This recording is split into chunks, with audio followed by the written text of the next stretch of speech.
Hello, we'd like to acknowledge that the land we meet on today is the traditional lands of the Peramunk and Kaurna peoples, and that we respect their spiritual relationship with their country. We also acknowledge that the Peramunk and Kaurna peoples are the traditional custodians of the Adelaide Hills and that their cultural and heritage beliefs are still as important to those living today. Well, welcome to the National Motor Museum in Birdwood. You can see really, can't you, with the Model T4 behind me. My name's Keith Conlon. For the next 3 hours, please join us for this very special inaugural live stream event that celebrates 40 years of motoring history, the Bay to Birdwood 2020. Now, earlier this morning, we crossed live to Barrett Reserve at West Beach for the start of the Bay to Birdwood. Let's take a look. Nei wangni mani pundi kali yata na indi yata pati iti nai nari kamati marita. Welcome to the lands of the Kaurna people. It's great that you can come to this place today where we stand. And when we come to a place, it's about saying, are we well when we come to this place? But it's also saying, where have we been and what have we been doing? Because our face tells us where we've been, but our heart tells us where to go. And our people have always welcomed people, and we've never said goodbye. We have no word for goodbye, it's only see you later. But today is about the Paki Faulty, which is about, today is about this rally of these cars, these beautiful old cars that'll which is today they'll leave here and they'll travel from the west to the east to the hills. And my job as a descendant of the Kaurna people is not only to bring great blessing to all of these people that travel in these vehicles today, because the spirit of my ancestors will bring not only the goodness upon them, but to send away that sadness or badness that sometimes can linger upon. But today, I do the smoke as well, because the smoke is about cleansing, it's about new beginnings, and it's also about saying that this spirit of this land will now connect these cars to this land so that when they travel through here, it'll be recognised by the land itself. The gum leaves itself have this medicinal, but also the smell of that land. So I say to them, which is saying we are all brothers and sisters, and that when we walk this land, or sit, or look or observe upon this land, we do it together, not only in harmony, but realise that cultures never separate us but bring us together. And so it is my pleasure to send these vehicles off, to bless them, and to have a wonderful day as we come to this place. And so I'll blow the smoke over the vehicles as they pass. So, nakara, naitaya, like I said, see you later, and thank you. Birdwood is done. Thank you very much to Michael O'Brien, a much respected Kaurna elder. His welcome to country is always educational. We thought it was important that something quite significant began this very historic live stream, and of course it's an historic occasion, the 40th anniversary of the Bay to Birdwood. Conditions perfect, albeit a little bit chilly down at the start, but they'll get better and better as they come up through the hills, the beautiful Adelaide Hills, here to Birdwood. Speaking of the start, let's get back there. Here's Steve Davis. Thank you, Uncle Mickey. The smoking ceremony now toward its closing stages, which means the official launch of the 2020 Bay to Birdwood is happening before our eyes. Glorious weather here too for this 40th anniversary of this historic event. And because of this telecast, one of the beautiful things is that motoring enthusiasts and history buffs around the world get a front row seat to this event. And talking of history, there's a man who's joining us on screen now who is part of the history of this event, Mr. John Croker. He has been a course commentator here at the start and involved himself for more than 35 years. John, what's the feeling now? What's happening inside you as this is about to get underway? Smiles, Steve. Smiles all round. You can't help but enjoy yourself when there's so many lovely things and lovely people and lovely weather, and all together it's just a fabulous event, another South Australian event. Now tell me, you've been here so many times, what sort of vehicles are the ones that attract the most attention? Because sadly, because of COVID, no spectators here today. Yes. What would they normally be milling around? The fabulous feature vehicles, certainly, the Mustangs, the Camaros, the Lincolns, but also the ordinary cars. You hear so many people say, oh, my family used to have one of those, or I had one of those, so there's something for everybody here. It's a cliche, I know, but that's true. There's ordinary cars, there's fabulous feature cars, and there's something for everyone. And one of the things with this event, of course, with older cars, is we have the surprise of whether or not they'll make it. What's your prediction today? Because the weather's turned out beautifully. Well, we have the RAA, of course. Yes. And couldn't live without them. And look behind you, sorry, we have vehicles leaving.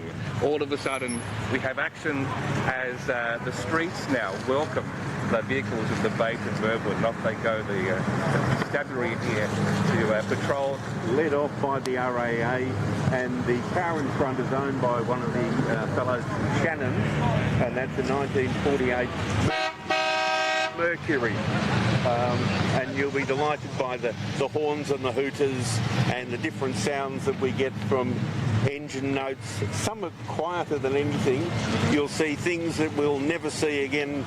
Cars made in Australia, cars that you can't believe until you stand beside it, like that wonderful, enormous Woody wagon from America. Yep. We've got Australian cars, we're going to get American cars, we're going to get European cars, Japanese cars, and that is the essence of the Bay to Birdwood. And memorable moments as you've been here doing your commentary over the years, where have things gone right, gone wrong? What springs to mind? What are stories you tell around the kitchen table? The only time something went wrong was with the weather, and it was one of the early ones from down at the end of Anzac Highway, and the weather was not kind on that occasion. It is kind today. I haven't a thing I like to say that God drives a classic car. Thank you for the weather. And thank you, John Croker, for your involvement and for being on this telecast. We might come back and have a chat with you a little bit later on, because there are other people that we're talking to today, including Dr. Angela Evans, a podiatrist who has been in the Bay to Birdwood once. And what is your steed going to be today? Oh, look, Steve, I'm really, really enjoying this morning already. I'm in a 1974 stretch moke, which is an absolute head turner. On the way down this morning, I had little kids leaning out of the car saying, "Are you really cold?" I said, "Yeah, it's breezy." Can you tell me this? I've chatted to a few people about mini mokes. They don't ever have to risk winning awards for easy handling on the road. What was it like driving? Well, you know, it's just so different. You go back to driving when you were a child, using things like the choke and making sure the mirrors actually sit up. The cornering is pretty interesting. You have to use all of the corner, sort of drive into the apex of the corner, and then braking can be a little fluid. You need to anticipate exactly when you want to stop and use your gears, all those old techniques. Now, I'm also curious because our Chief Public Health Officer, Professor Nicola Spurrier, is taking social distancing so seriously, she's actually sending her son and I believe her husband in your car. She is indeed, and in fact, I'm going to chauffeur them. I'll be in the front, they'll be in the back, plenty of fresh air. I have got a rug for them because I think they're going to be, let's say, they'll find it invigorating. So now, I can't let you leave without one podiatry question. Oh, okay. In my research, I discovered there's a thing called driver's foot, that people have soreness because of stiff pedals.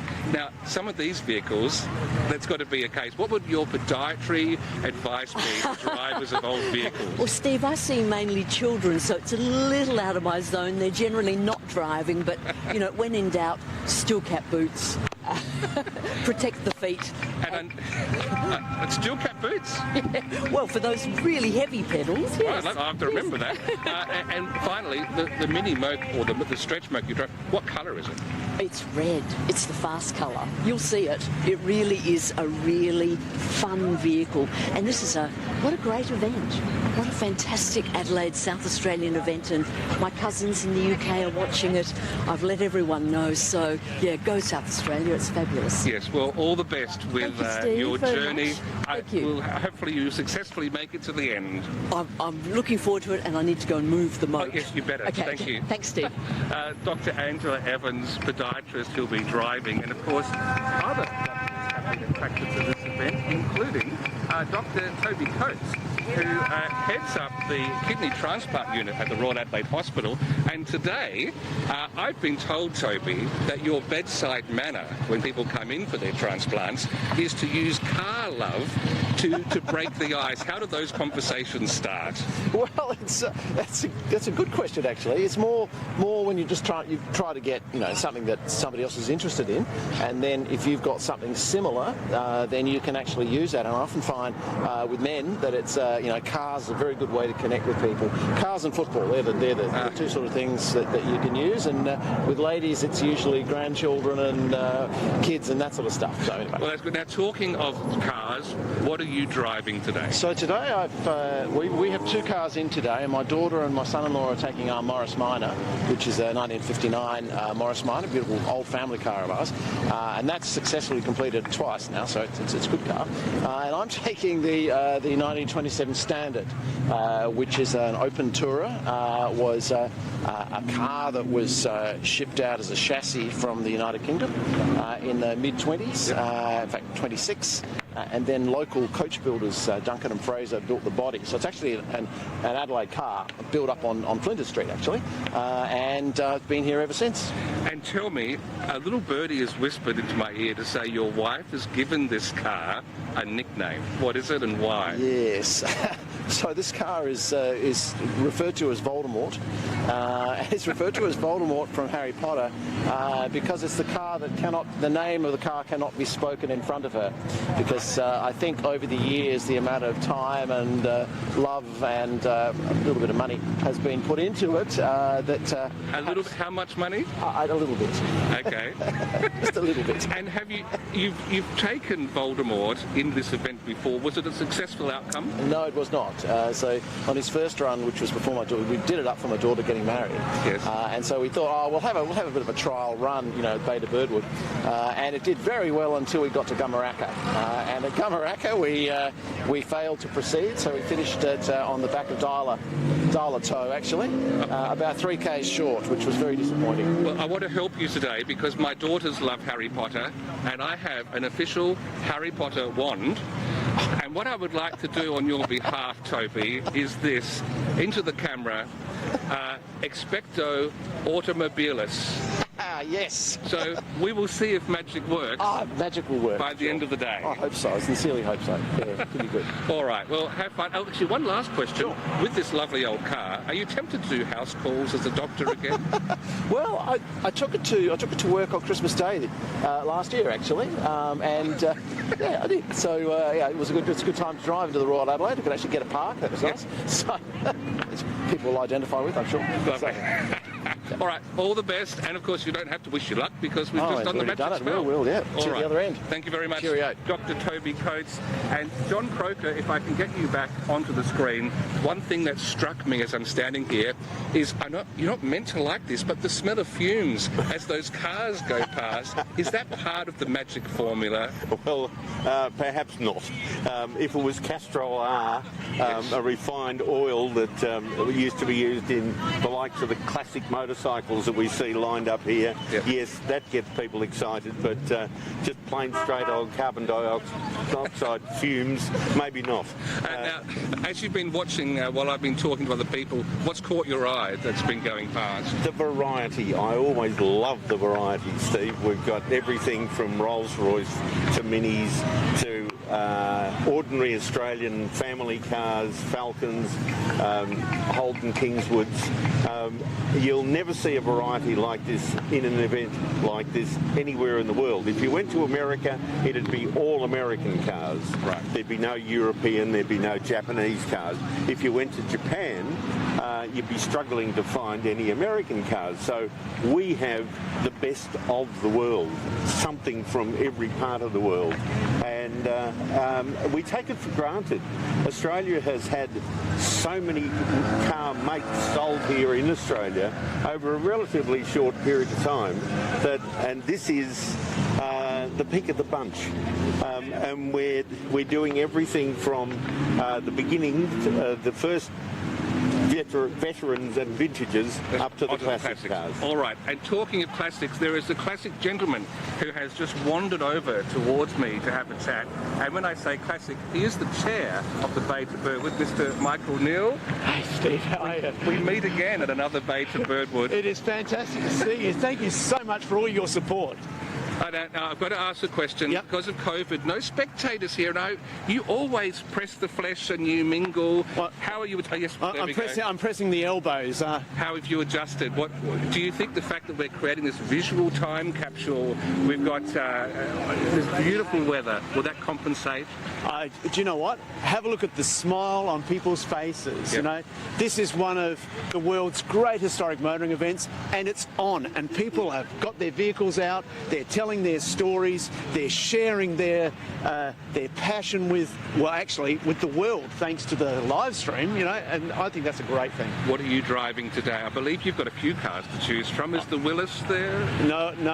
Actually, I was going to bring the Willys, but they said to me, would you like to drive the Hudson Straight 8 from the National Motor Museum, which is a very rare and interesting car, and actually a lot more fun to drive than the Willys.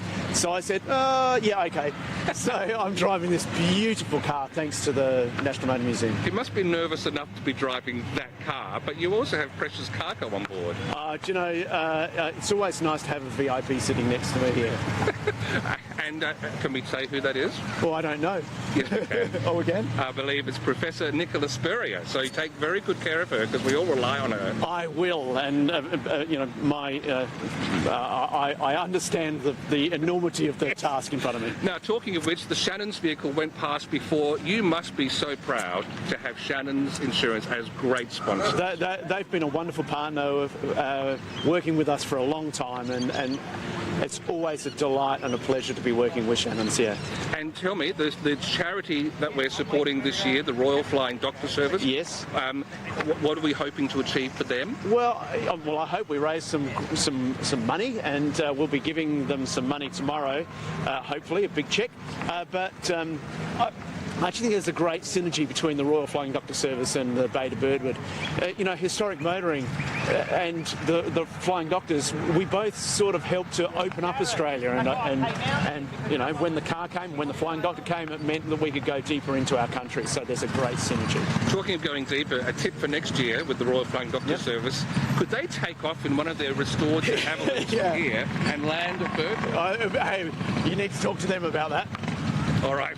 Well, we'll see. We'll work on that. Please, safe driving on the road. Any tips in driving the old cars to deal with nervousness as you go through the winding hills? No, I think just be really cautious and enjoy it. All right. And that's what we're doing. That's what I hope you'll continue to do on this telecast from the 40th Bay to Birdwood.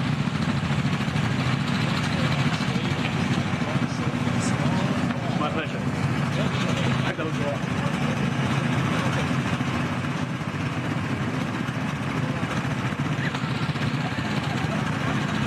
Thanks very much, Steve. Isn't it great seeing the cars roll away? Welcome again to the Bay to Birdwood in this 40th anniversary edition. And the historic vehicles are moving towards Birdwood at last.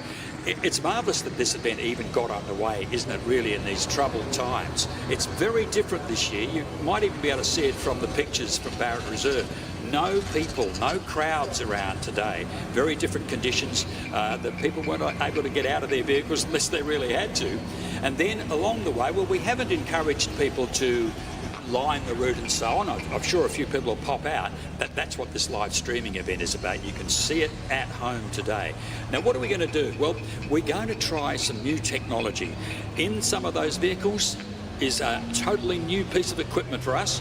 I think it's called a mobile phone for the rest of the day, but we're going to actually cross to cars, and we'll do that in just a moment. Then we'll have Lainey Anderson. She will be down at the Gully Hotel, the Tea Tree Gully area, and she will stop some vehicles gently, have a yarn to the people to talk about their vehicles. This is not just a mobile history, is it? This is actually about people's passion as well. And then, very different at the end. Normally there's a great picnic happens out amongst the gum trees down towards the Onkaparinga at Birdwood. Well, that won't be happening this year because, well, frankly, it's closed. So you can't come to the National Motor Museum today. On the other hand, there's a real plus in this. We're going to give people a chance to take a breather, get their vehicles organised again, and then they're going to head out into the Adelaide Hills.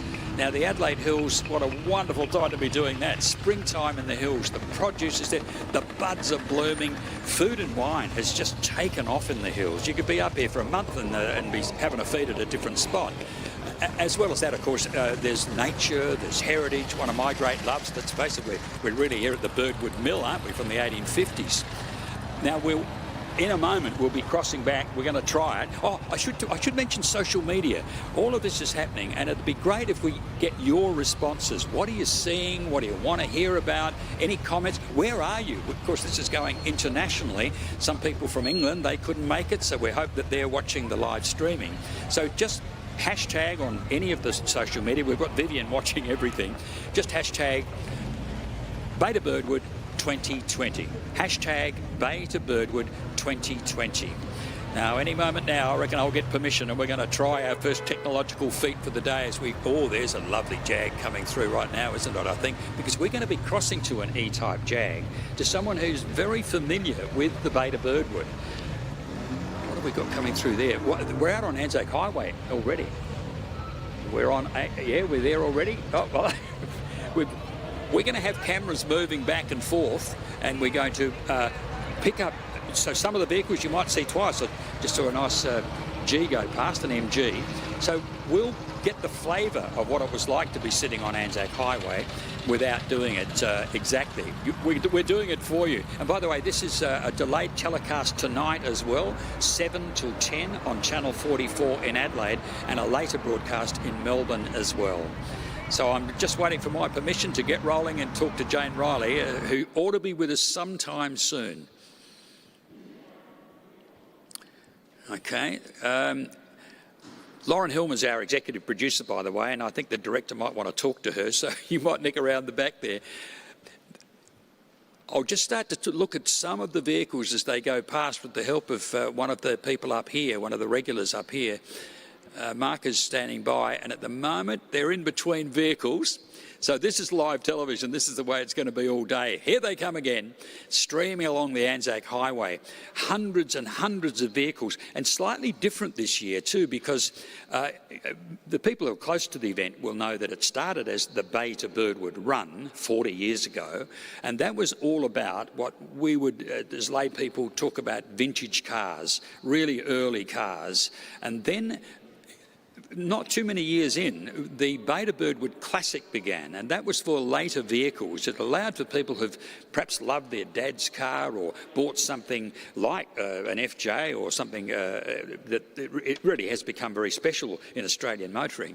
Well, they're now in the Classic usually. This year it's a combined event. We've got a Bay to Birdwood, which is about all the cars from very early. 1904 is our oldest car, or maybe it's a 1908 today. We'll find out and see who actually made the start line and who got through.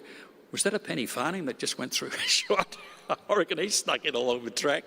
And so today you're getting a cavalcade of something like 1,500 vehicles of various ages. Are we ready? We can do it. we can go, we're going to do it right now, in the E-Type Jag, someone who knows a fair bit about it, the feel of the Beta Birdwood, because she was in the very first. Jane Riley. Good morning, Keith. Yeah, we're here in the E-Type Jag. You can just see Randall in the background there, but we're just coming up to the crossing Grand Junction Road. Had a really good run from Barrett Reserve. Mate, this is so exciting. I feel like I'm in the Christmas pageant. People are waving at us, and lots of people on the side of the road as well. I know lots of people are watching at home on Channel 44. Even my dad is watching this morning, and it's fantastic that we can take this world-class event to the rest of the world as well today. Down at Barrett Reserve, what got me, Keith, was that every car has a story. So either it's been lovingly restored from almost scrap, or it's a car that's been passed through generations through a family. And to see them all there in their glory this morning was absolutely fantastic. It looks fantastic, Jane. How's the E-Type travelling today? Oh, she's singing along. You can hear it probably. She's just having a ball. She loves getting out for a bit of a run. We often take her out on a Sunday morning. We get up quite early, take her for a run through the hills. But I kind of think she's just humming along this morning and sounding wonderful. The driver's not bad himself either there. There's Randall. I have driven the car, but it's quite a different driving experience from a modern car. Firstly, you've got the gears, which, you know, I'm your age, in your generation, Keith, so I know how to drive a manual car. But there's no power steering, and she's a very long bonnet. You've got to anticipate when you're going to stop. But we're getting so many comments. I've had the windows down and we're waving to people, and a guy just called out, he just went, beautiful. And she is a beautiful car, but there are so many other beautiful cars in this event today. Yeah, this is an historic event and historic vehicles all over the joint. Jane, we're going to come back to you. Thanks very much. Enjoy your trip up through the hills. Speaking We'll of the Adelaide soon. Hills, just as you get to the beginning of the Adelaide Hills, there's the famous old gully pub at Tea Tree Gully, of course, and that's where Lainey Anderson is going to be for quite a while this morning. We're going to go back and forth to her, and we reckon her first car has arrived, and she's about to talk. Lainey Anderson. Hi Keith, and welcome everybody to the gorgeous surround of the Gully Hotel in the historic Tea Tree Gully Township. We have got people lining the streets, we've got cars racing by, tooting, waving, we've got people eating bacon and egg sandwiches. It is glorious here today, and haven't we been lucky with the sun? But joining me is Mick Bolognese. He is the Senior Curator at the National Motor Museum and has played a huge part in making today happen. Congratulations, Mick, first of all. But tell us, what was it like organising the event this year? Oh, look, it had a few challenges for sure with COVID. We had a few hurdles to overcome, but in the end, it's actually made us change the way we do things a bit. Coming to everyone live on the live broadcast is a first, and we think it's really good in the end. Oh, it's so fantastic, isn't it? Such a great day. So we're about halfway here for the drivers to get to Birdwood. Mick, what can they expect as they leave us now and head into the Adelaide Hills? Well, they've braved the Sunday morning traffic, so they've now come up to the spot where they enter the hills. Yep. They can expect one of the most beautiful scenic drives in South Australia, the Chain of Ponds route, and a few sweeping bends and a few steep hills, but nothing these vehicles can't handle. And all the contestants today have been urged to get out and enjoy the Adelaide Hills, which is such a fantastic idea after the race. Now, Mick, you were one of the judges in the Concours d'Elegance and the Preservation Awards yesterday. How was that? It was really great. It was actually probably the strongest field I've ever seen in the judging. So we had about 50 vehicles that were judged. It was a separate event this year. We did it yesterday, and I already know who the winner is. Well, there are 4 winners, 4 categories. They're fantastic. Can't wait to announce them. It must be so hard to actually do that because the cars are all fantastic. But thank you very much for joining us today, Mick, and you're going to be marshalling cars for the rest of the morning. So thank you very much. And now I'm going to introduce you to an amazing vehicle and an amazing driver in Carmela Orlando. Now Carmela is driving this beautiful 1960 Chevrolet El Camino. Hello, how are you? Good, thank you. How's it been this morning? It's great. Yeah, it's been good. Early start, but yeah. Your car is so fantastic. Don't you get scared that someone's going to scratch it? No. No? It looks like you've come just out of a Disney Pixar movie. I got up very early to get ready this morning. So, And is the car modelled on one of the cars out of Cars the movie? Not quite, no. It's probably, if you're looking at Cars the movie, thinking about Impala, and this car is modelled on the 60 Impala that we use. So. Now, you love your cars, don't you? Yes. This isn't your first one? No, this is not my first one, and it's not my first Beta Birdwood, but it's Elle's first Beta Birdwood. Is it? Yes. How many Beta Birdwoods have you been in? Probably about 6, I think, yeah. Oh, fantastic. So what makes you pick a particular model of car, Carmela? I think everyone's got their own interest in what they like. Yeah. So I've always been a bit of a pickup truck ute girl. So from modern right now to classics, but also I think just everyone's got their own favourite, whether they're a Ford, a Chevrolet, everyone's just got their favourite, yeah. And you grew up with cars, didn't you? Oh, yeah, sort of, yeah. I sort of got a little bit into it later in life, but my husband grew up with cars, and that's how we met, and we've just continued. Yes. So what car did you meet over? Over a ute. Over a ute, I love it. You're a pickup girl, he was a ute guy. A marriage made in motoring heaven. Yes. Oh, good for you. And so you're fully expecting to get back up to all the way we to live up there. So. Oh, do you? Right. So we started up at Gumaraka and made our way down to West Beach this morning. What time did you have to leave? We left just before 6. So fantastic. So what sort of shape was this vehicle in when you first got it? As you see it, it is like what it is, but internally we had to do a full rebuild. So we've only had it 12 months, and DreamWorks Garage did the whole internal rebuild for us. Oh, it's so we could get it on the road. Divine. So, yeah. Oh, fantastic. And so, what will you be doing this afternoon after? We've actually planned a lunch back at our house. It's unfortunate that we can't do the after event this year because of COVID. So we planned an afternoon lunch back at our place up in the hills. So, for Chevrolet club members? Yes. Yes. Oh, wow. And do you get right into it? Do you research everything about the car? Yeah, because like I say, we've got lots of different cars. We've got a 69 Camaro as well. So, yeah, we try and keep them as stock as we can. So, what's it been like in your relationship with the motoring industry and over the years with the level of involvement of women? Is it something that's growing? Yeah, definitely.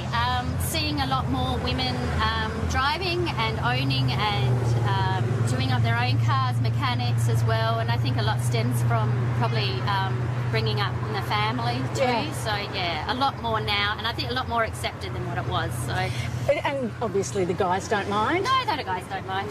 What do you love most about it? Like, what gets you into a car? Is it the history? Is it the fashion that was involved with it? Just the overall, history, the culture. It's very much a culture. It's just from the people coming by today, it just looks like everyone's just having an absolute ball. So I can see why you get hooked. Thank you so much for stopping by, and good luck for the rest of the drive. No problem. Thank you. Thank you, Carmela. Thanks very much, Lainey. That is an excellent start to our visits to the Gully Hotel today. We're back at the hub in Birdwood, watching the cars as you are, watching vehicles of all kinds, in fact, going past. Still looks like we're on the highway at the moment, but of course, slowly but surely we'll wend our way through the hills through to the National Motor Museum at Birdwood, which is actually run by the History Trust of South Australia. And Greg Mackey is the big boss of that. He's the chief exec of the History Trust, and it's lovely to have him at the desk in the hub. Greg Mackey, good morning. Good morning, Keith, and good morning, viewers. Isn't this a bit exciting? It's seriously exciting. It's, of course, not the first Beta Birdwood, but this is the first one we have telecast, and that is very exciting. And in quite special conditions. You can probably now tell us how tight it was. How close was it not to happening? We, of course, had been watching from week to week and day to day with the SA Health warnings with regard to COVID, and we did, in fact, actually contemplate pulling the plug. We had to pull the plug earlier this year on our South Australia's History Festival, the statewide celebration, because of COVID, and we paused, and all credit to Michael Neal, the chair of the Beta Birdwood Committee, because he reminded me and reminded others that this is not just a celebration for the audience, it's actually a really important event for collectors. And that they look forward to it for a year, and that we ought to do everything we can to make that possible. Which brings us to what the event is really about. It depends a bit on who you ask, doesn't it? Because you just mentioned the motor enthusiasts, and their history is very personal. But is it also a museum on wheels for the rest of us? It is a great celebration, Keith, of the citizen collector, of the passion that individuals who collect vehicles, they might only have one special vehicle, but they have it, and they absolutely, it's a source of pride and joy and pleasure for them. And that collective, distributed collection amongst citizens is in fact the mainstay of our national heritage. So you can do so much at the National Motor Museum, but they're a very important part of keeping our automotive history alive. Absolutely. We hold in trust for the people of South Australia and the nation a collection of vehicles up here at Birdwood. We also present vehicles that have been loaned to us by collectors, and between those two, that's still only a microcosm of the potential for collecting of automobiles. And so it's the private citizen who is the mainstay of our national automotive heritage. And there's been a lot of debate about, where should these things be and so on. We've got a real claim in South Australia to be a very important base for automotive history in the nation, haven't we? We absolutely do, and I am so proud of our National Motor Museum that this is something where South Australia does kick above its weight, punch above its weight, and we have a lot of very dedicated, passionate people who work as colleagues here at the History Trust at the National Motor Museum, and it's our job to make the experience for visitors as enlightening and informative as possible. Because you're not allowed to touch them, but you can get pretty close. You can get pretty close. and we're back to looking at some of the vehicles that come through. Got plenty of motorbikes up here. Absolutely. In fact, this is how it began, isn't it? Originally, I believe so. I think it started out with a private collector looking for a spot for his collection. Thank goodness he bought the mill when he did.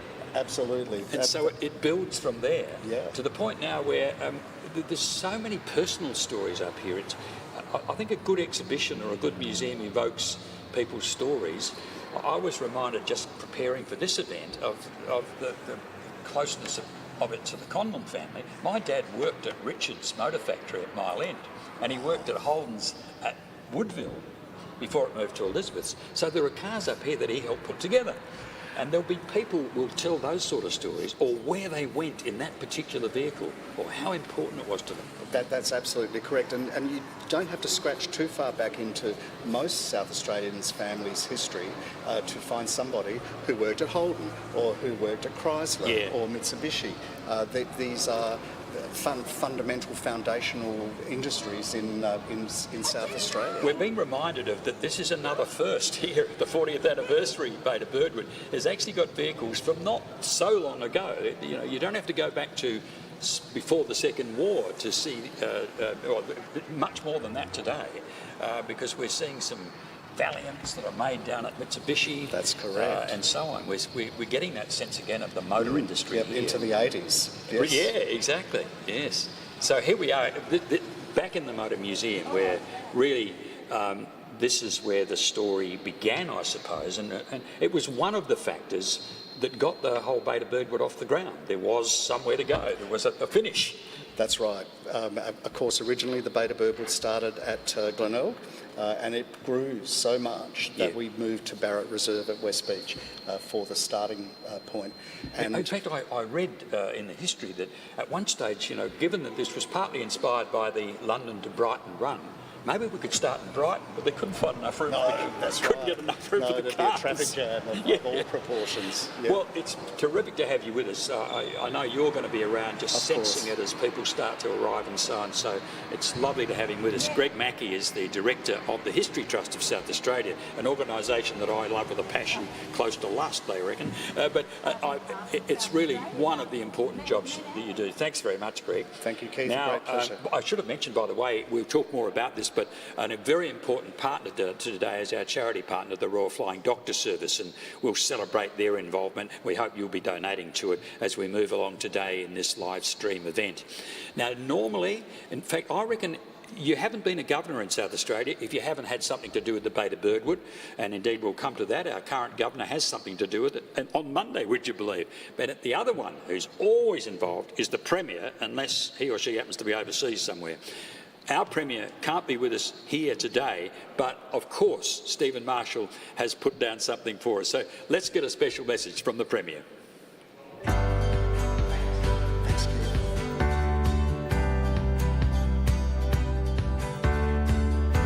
I'm Stuart Griffin. I'm trapped in the Northern Hemisphere at present, and September is a good time to be in Adelaide because spring is happening. And here in the UK, the evenings are getting shorter and the darkness is approaching of perpetual winter. You have my undying envy, and for those of you who know me, you will know how sincere that is.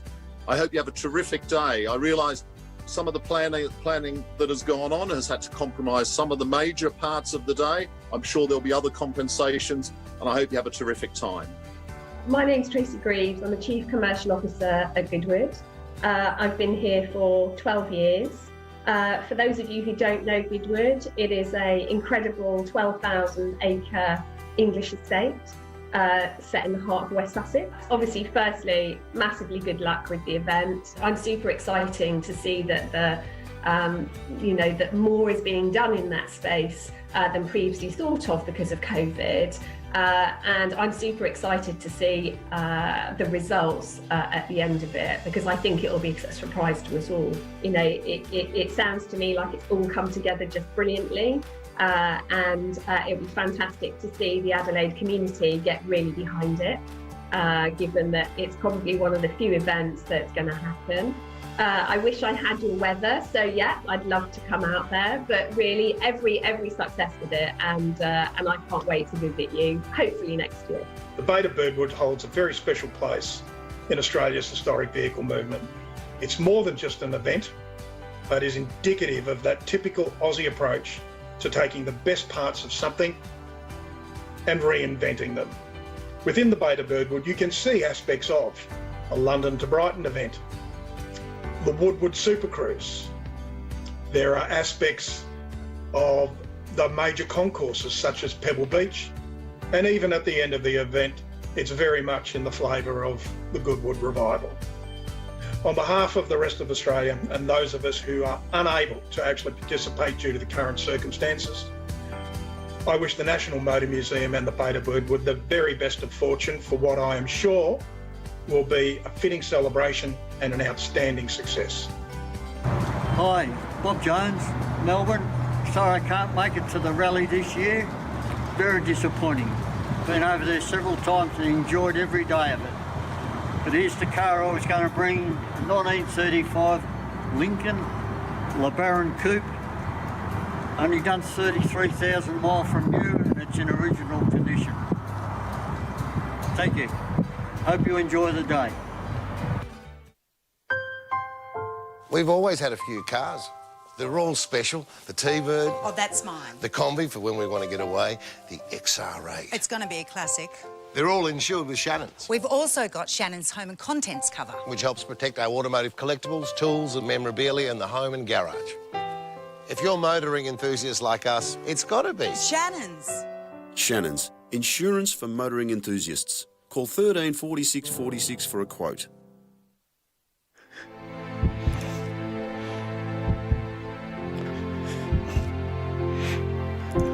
help is far from reach, when hope is lost in an instant. A familiar face finds you, experience reassures you, and innovation carries you. The Royal Flying Doctor Service, saving lives for 90 years. But we still need your help. Donate today.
Really good as they come up Anzac Highway.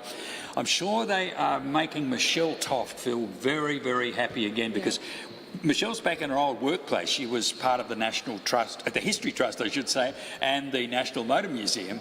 Michelle, welcome back. Thank you for having me here today. I'm so excited. This is one of my favourite days of the year. What have you been seeing? Seeing all the vehicles going along the route and seeing a few spectators on the side there, it's fantastic. People waving and the smiles on their faces they're driving along or riding along is fantastic. So. Now, history is your bent. Yes. And so during your time here, that's what you did mostly? Yep, so I was one of the curators here for a while, and I'm very passionate about social history. I will admit here that I'm not a motoring buff. I don't know much about horsepower or engines and things like that, but I'm into the stories around the vehicles. What sort of projects did you pick up on? What did you discover? So one of my favourite projects I did while I was here was the story of Alice Anderson. So she was one of the first female mechanics starting up a motor mechanic garage in 1919 in Victoria. So I did an exhibition around her, and I felt very passionate around women and motoring, and that's the thing about today with the Beta Birdwood. I love seeing women driving the vehicles and being a part of the event. That story, by the way, the exhibition's gone, but fortunately it's been kept in an online form. Yes. So you can have a look at it on the National Motor Museum website right now. Definitely check out the National Motor Museum website to find out a bit more about Alice Anderson's story. I was very connected with her because she's a similar age to me and one of the sort of motoring pioneers for women in Australia, so check that out. What era, when did she start her sort of mechanics business in Melbourne? So this is around World War I, so you can sort of look at how this was an opportunity. That time was a time for women to sort of step forward. A lot of the men were off at war, and so women had the opportunity where they had to sort of take over the roles that were typically for male only, essentially. We just get back to the vehicles, which is what we're here for today, of course, as they come up from the Bay to Birdwood. As usual, 40th anniversary of the event, this time combining both the vintage cars and right up through to the classics. It's fantastic people on the side of the road, because I know for many people they go every single year, grandchildren, grandparents and everything, to watch the vehicles go past and share their own memories about the vehicles they used to drive and things like that. So it's a really family event. We've got a panel van there, which is awesome, pulling in there. And the mix-up this year is amazing, isn't it? We'll have something from the 30s, followed by something from the 60s or the 70s. Someone was asking me before the event, like, do they stay in order? The answer is no. The answer is no, and you do find if there's an older vehicle that is in front, they'll move to the side to let some of the classics go past them. And often the motorcycles, they sort of go past as well. So, but it's sort of like understood that the older vehicles should just move a little bit aside so the classics can go through. So now back to what you were doing here, as I was speaking with Greg Mackey about this, that the people stories, you must have had stories coming at you just as fast as you were trying to deliver them back to us. Yeah, so one of my roles when I was here was helping out with the Beta Birdwood marketing, and so part of that was to meet with some of the vehicle owners that were going to be entering in the event, and I did video interviews with them, and that was amazing. It was fantastic to meet with families and hear the story of their vehicle. There were people that found a vehicle in a barn or in a paddock, and then they did it up all by themselves, or there was a vehicle that had been passed down from generation to generation, and they all got to have the experience of learning to drive in it. And it's just fantastic meeting the entrants behind the vehicles and hearing their passion and their stories. There's a lovely story that's attached to the Royal Flying Doctor Service, our charity partner for the whole of this 40th anniversary run. And I think, I'm not sure who found it, but someone's found an old black buckboard, very similar, if not the same model, as was used by John Flynn, the founder of the Royal Flying Doctor Service. Wow. As he drove around, he drove around out of Beltana, so the roads weren't exactly flash. He was heading out into the outback, and I think that was part of his idea, part of what gave birth to the idea that it's so hard and so far to get to the next place that there was a need for a mantle of safety. Yeah. And thus this concept of a pretty new idea, an aeroplane, and then a pedal wireless by Alf Traeger discovering. Do you know anything about that sort of creation? I'm throwing you really on the spot. I think when I was thinking about that, it's funny how with people with vehicles sort of back when there was not very good roads and things like that, they had to come up with really creative solutions. If they got stuck somewhere, if they got bogged, and we hear a lot of stories about that, about people coming up with, something just to make sure they can continue going on the road. And that does show that even though today we have better roads, there still is that distance, and that is where the Royal Flying Doctor Service is really important. Yeah. So if you go to the website, the National Motor Museum website, there's a spot there where you can donate, and we hope, of course, people will do that.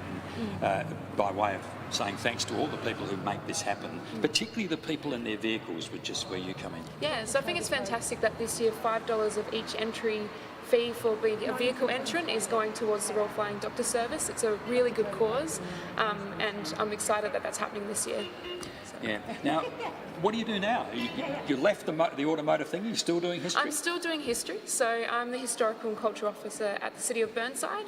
So focusing on social history there and keeping those stories alive, which that's what I'm really passionate about, keeping history alive and making sure that people understand why it's relevant today. Thanks very much, Michelle. Thank you. And that's very important, and I'm sure some vehicles will enter into the history of Burnside as well.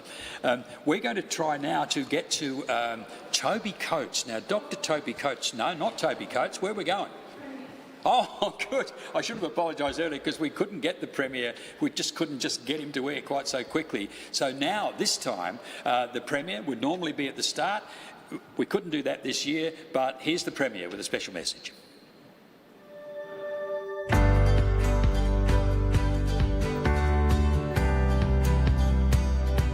Welcome to the 2020 Bay to Birdwood, which is celebrating 40 years of motoring heritage. This iconic event sees thousands of South Australians and interstate visitors exploring the Adelaide Hills and surrounding regions. While this year we won't be welcoming as many interstate visitors, it's great to see that organisers have found a way to share the experience through live coverage of the event. This means anyone with internet can tune in from anywhere in the world and enjoy the passing parade of motoring history. Importantly, this year's more than 1,000 entrants will provide a real economic boost to the bushfire affected areas throughout the Adelaide Hills. The government is pleased to continue its long-term support for this event, and I look forward to seeing it grow for another 40 years. As Minister for Education, I'm so proud to be responsible for the History Trust of South Australia and the National Motor Museum, which do such a fantastic job every year in running the Bay to Birdwood. This year, we are able to celebrate the 40th anniversary of the first Bay to Birdwood, and I'm so pleased that it is able to go ahead, especially given the challenging year that we've all had, to see the event, to see so many people participating, and to see the Bay to Birdwood in such good nick is really wonderful. Thank you to all the staff, all the volunteers, everybody who's involved, and most importantly, all of the citizen collectors who have been looking after their cars so well, and to see them, put them on display and participate in this event. Thank you for everything that you're doing. The South Australian Tourism Commission is really proud to be supporting the return of the Bay to Birdwood. 40 years celebrating today, well done. Look, this event, over 1,000 cars entering it. They'll be stopping at local businesses, cafes, as they make their way through. You know, please, I hope you're enjoying the live streaming today. Well done to the organisers, and the South Australian Tourism Commission is really proud to be a supporter of this event. We've always had a few cars. They're all special. The T-Bird. Oh, that's mine. The Combi for when we want to get away.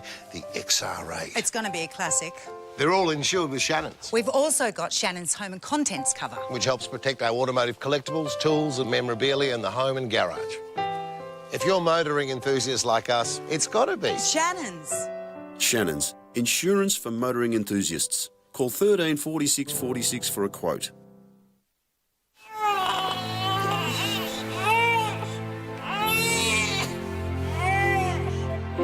When help is far from reach, when hope is lost in an instant, a familiar face finds you, experience reassures you, and innovation carries you. The Royal Flying Doctor Service, saving lives for 90 years. But we still need your help. Donate today. Yes. I will talk about the entrance. Yeah.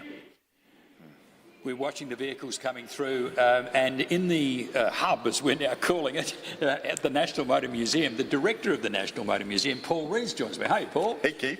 It must be fun for you, because we were so close to not doing this, but here they come. I know, it's amazing. I'm just so impressed with the effort that everyone's putting into this, and we are bringing the Bay to Birdwood, but in a different way. Yeah, it is. It's certainly quite different.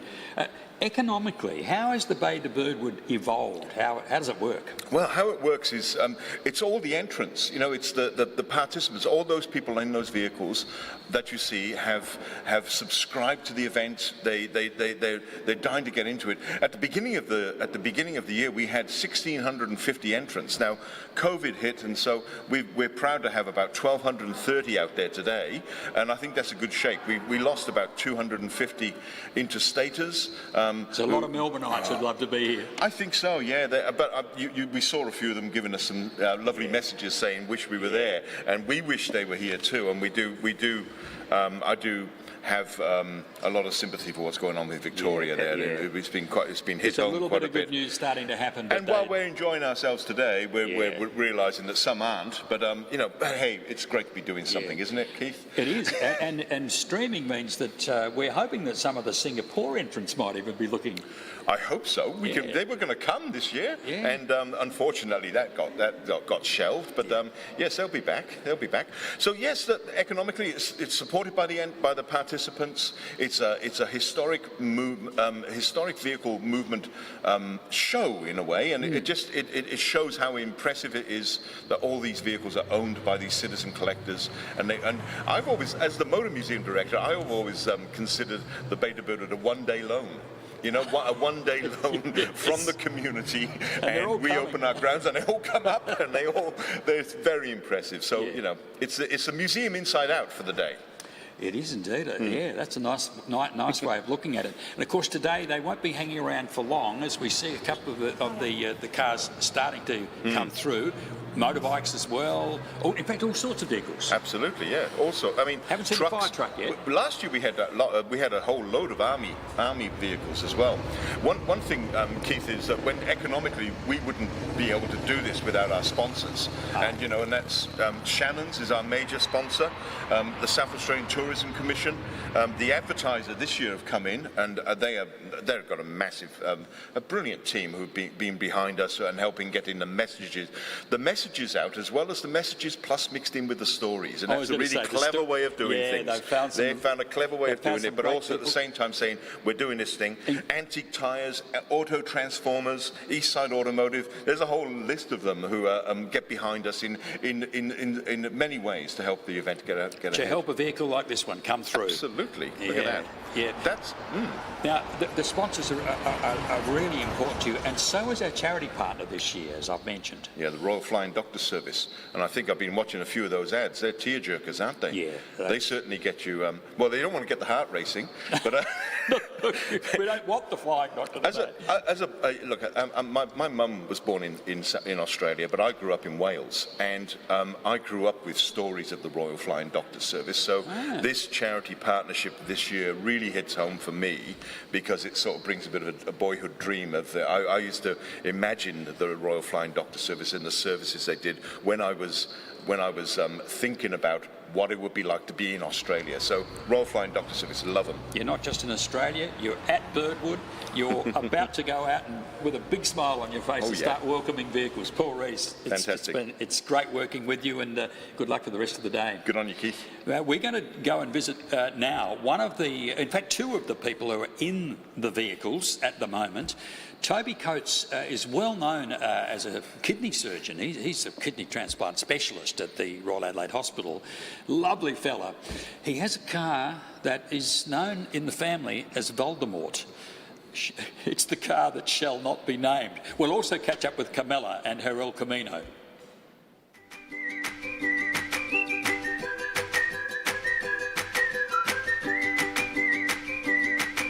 I'm Toby Coates and I've driven up my 1927 Standard. It came out from the United Kingdom in the 20s as a chassis, and then the body of the car was built by Duncan and Fraser, who are up on Flinders Street. So it's actually a sort of South Australian car. It was built that way. When I acquired it, which was about 10 years ago, it was pretty much non-running and non-functional. So it was quite a labour of restoration and love. And the restoration was done by Graham Good up there in Clare, so it's a Graham Good's car. My wife, when she can bring herself to speak the name, refers to this car as Voldemort because it is the car that cannot be named in front of her. She has said to me in the past that I could take up whittling or something like that would be, something she would approve of, but the car is a non-approved of hobby. My good friends and I, when we're travelling, we'll often pick up car parts for each other on the other side of the world and bring them back. We really have boxes of stuff arrive at the hotel, and usually I don't tell her about it because I think it's better to ask for forgiveness than to ask permission. And the boxes will arrive and then we have to pack them up, so that diminishes our luggage allowance. So again, it's sort of obsession with bringing back bits of, international harvesters from overseas. She probably doesn't like that aspect of it. But it's called Voldemort because we can't talk about it in front of her. So, yeah. So Voldemort, having been restored, did it up for my daughter's wedding. That was the wedding car, or her wedding car, which was fantastic. But just shortly before her wedding was his first run in the Beta Birdwood. And unfortunately, as many old car owners would sympathise, it was a good day for dial-a-toe because we got just up to Gumaraka and nearly within sight of the finishing line, and unfortunately the tail shaft went. So that was the end of the Beta Birdwood on his first run. So he got within, because he was on the back of the dial-a-toe truck. He was literally in the car park, and I could see the line. And I nearly said to the guy, "Can you just drive this bloody thing over the line so I can get my badge?" Sadly, Voldemort has not made it to the finish line of the Beta Birdwood yet, but we hope this is his year. It's a testament to man's ingenuity and skill, and then the passion of people to keep beautiful things going. I'm Camilla. I'm a local from up here in the Adelaide Hills, and today I brought my newly acquired 1960 Chevrolet El Camino. I grew up with the Beta Birdwood. Being a local girl, my father took me to the Beta Birdwood, so we always used to drive down to Gumaraka and watch it year after year. And I think it was just one of those things as a kid, you go, one day I want to have a car and drive in that. At one stage we had two 69 Camaros and my husband was driving in front of me. I saw him brake and I just went, oh my God, bang. And I had a kangaroo hit the side of my 69 Camaro. And that was on our way to the starting point to Beta Birdwood. So when I got down there, I got the touch-up paint and just wrote Skippy on the side of the Camaro because it was like, everyone's going to ask what happened.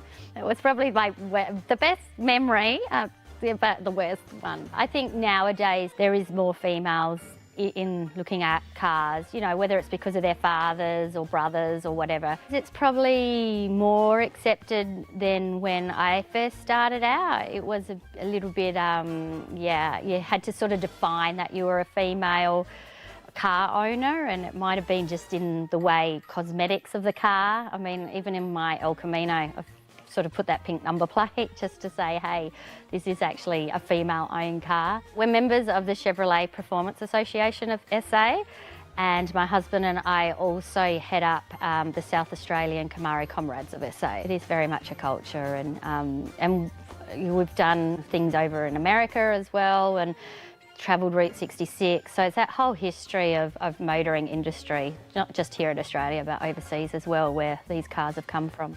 Beta Birdwood in itself is one of those events that does really reflect on the history of the car. I think the whole combination of not just the vehicle, but the fashion as well, it's just a great family day out, friends, picnic fashion. It's got everything. It's just got everything. We've always had a few cars. They're all special. The T-Bird. Oh, that's mine. The Combi for when we want to get away. The XR8. It's going to be a classic. They're all insured with Shannon's, We've also got Shannon's home and contents cover. which helps protect our automotive collectibles, tools and memorabilia in the home and garage. If you're motoring enthusiasts like us, it's got to be Shannon's. Shannon's, insurance for motoring enthusiasts. Call 13 46 46 for a quote.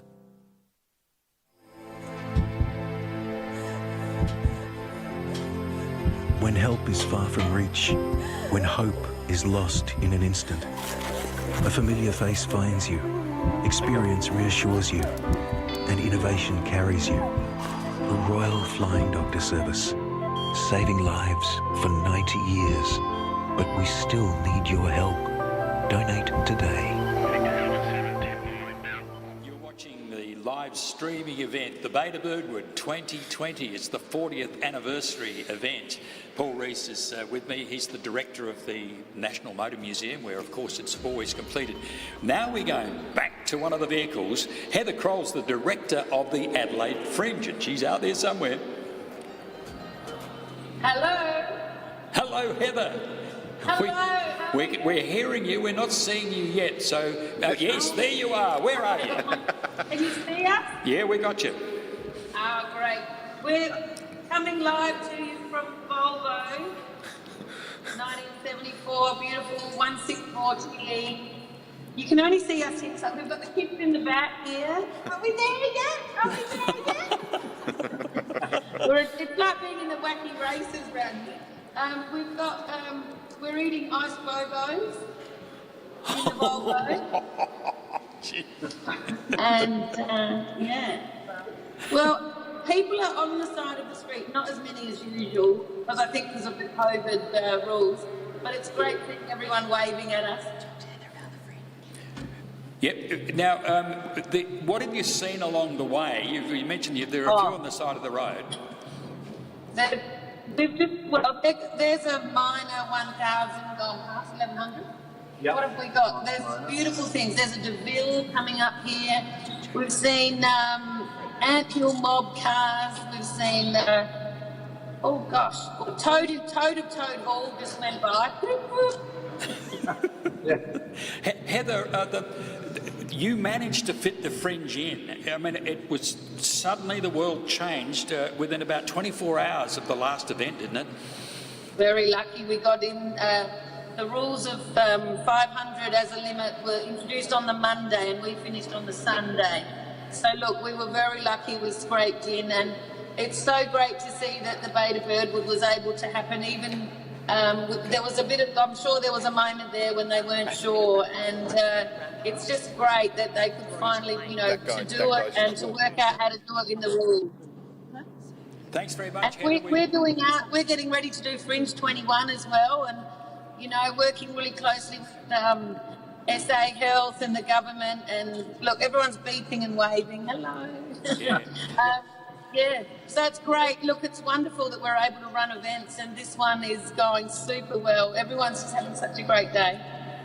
Well, best wishes in getting up here. We look forward to seeing you a bit later on. In the meantime, if we make it. You're going to make it. You'll be right. Apparently Volvo is Latin for I roll, so hopefully we'll roll on in. Thanks very much, Heather. We're going to now head down to the Gully Hotel at Tea Tree Gully, of course. Lainey Anderson had somebody with us.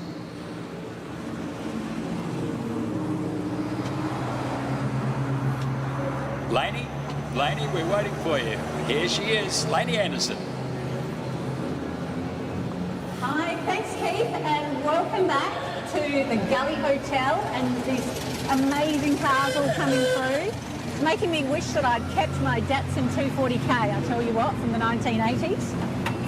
Now, right now, we're going to meet a man who absolutely loves his car. This is Dr. Toby Coates, and this is a 1927 Standard. Hi, Toby, how are you? Yeah, good, thanks. Tell us about this beautiful vehicle. Well, this is a 1927 Standard that came out from the UK as a chassis in 26-27 and then had an Adelaide body put on it, built on Flinders Street, Duncan and Fraser. Built in Flinders Street? Street in the city, yeah, and it's lived all its life here in South Australia and recently been sort of resuscitated by me.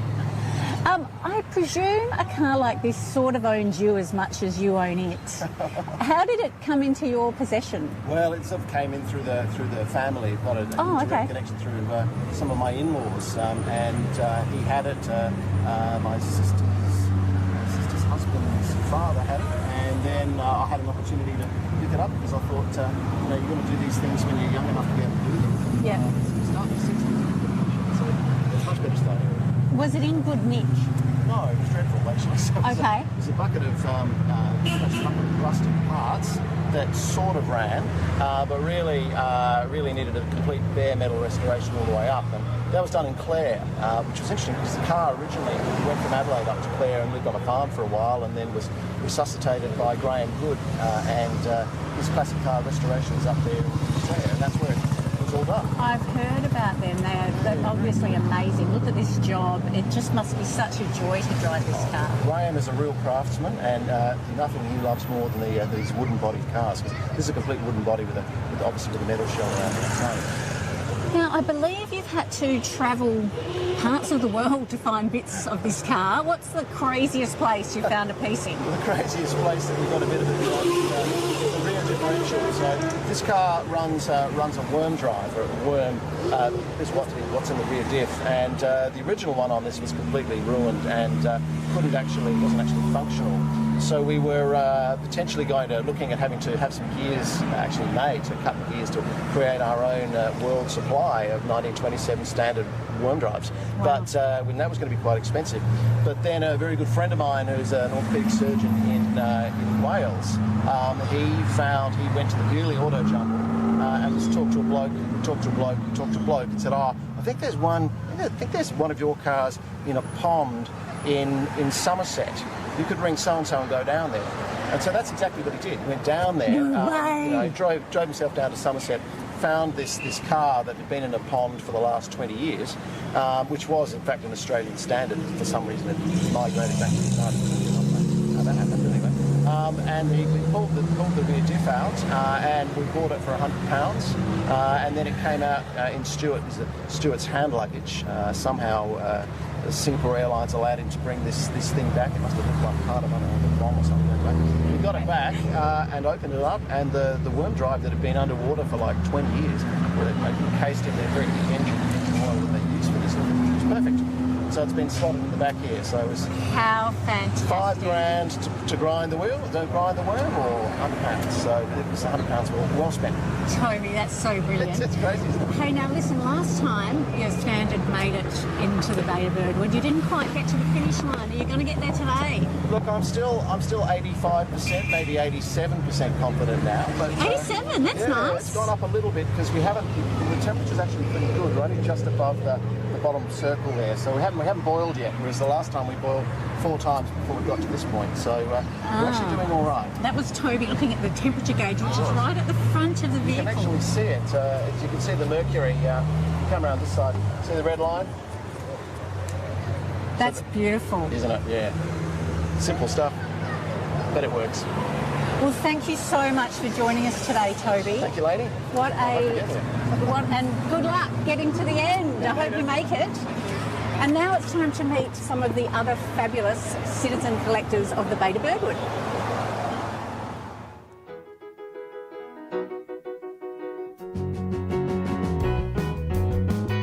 My name's Carolyn Sigurdick, and we own a 1976 bay window combi camper, and we gave her name from The gentleman we bought her from, his name was Ray, and he didn't really want to get rid of her, but he had to because of failing health. We actually said to him just before we picked it up, and we said, "Oh, did you ever give her a name?" Because it's obviously a she.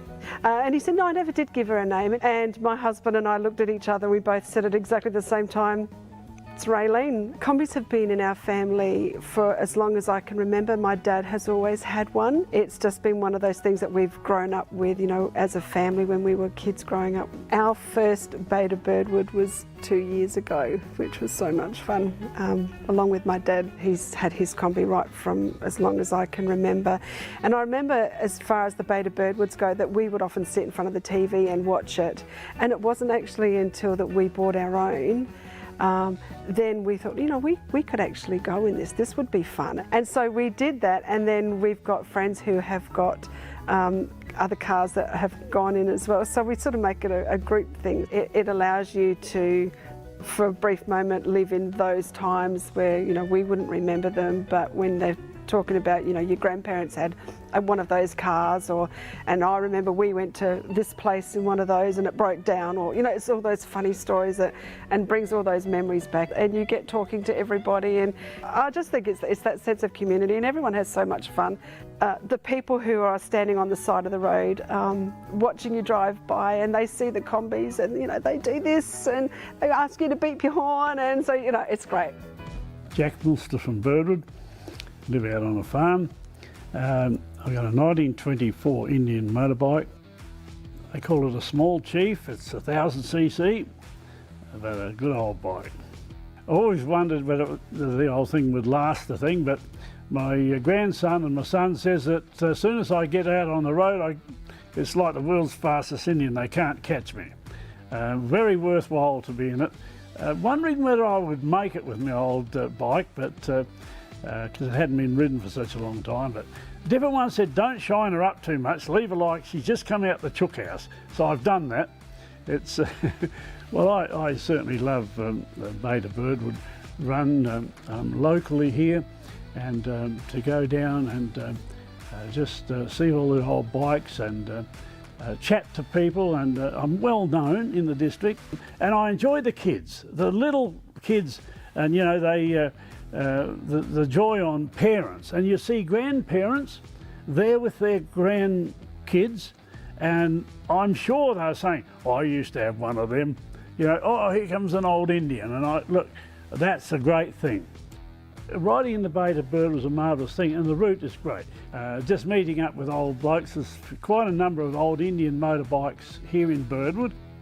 It's an event that people love, those old machines, the old things. Going up the road, it's a great event.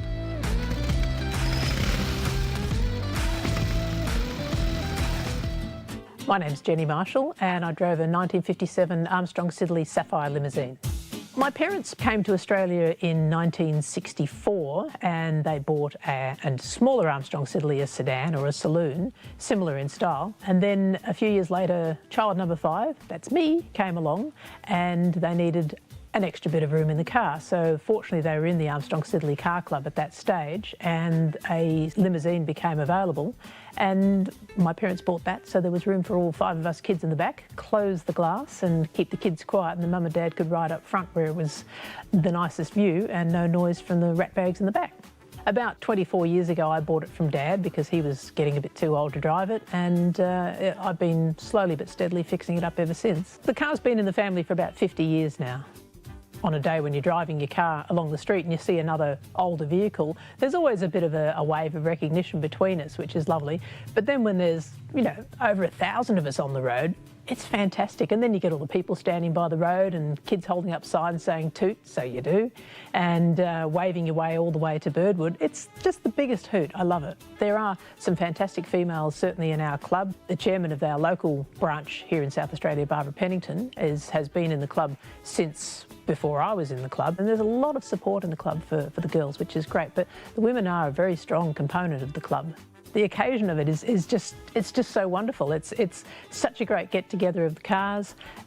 We are so fortunate to have that here in South Australia. I think it's the largest event of its type in the Southern Hemisphere. Literally on my back door. It's brilliant for me. And, people come from all over the country, and visitors who are visiting Australia come and see it from around the world. And it's here in our city. How lucky are we? We've always had a few cars. They're all special. The T-Bird. Oh, that's mine. The Combi for when we want to get away. The XR8. It's going to be a classic. They're all insured with Shannon's, We've also got Shannon's home and contents cover. which helps protect our automotive collectibles, tools and memorabilia in the home and garage. If you're motoring enthusiasts like us, it's got to be Shannon's. Shannon's, insurance for motoring enthusiasts. Call 13 46 46 for a quote.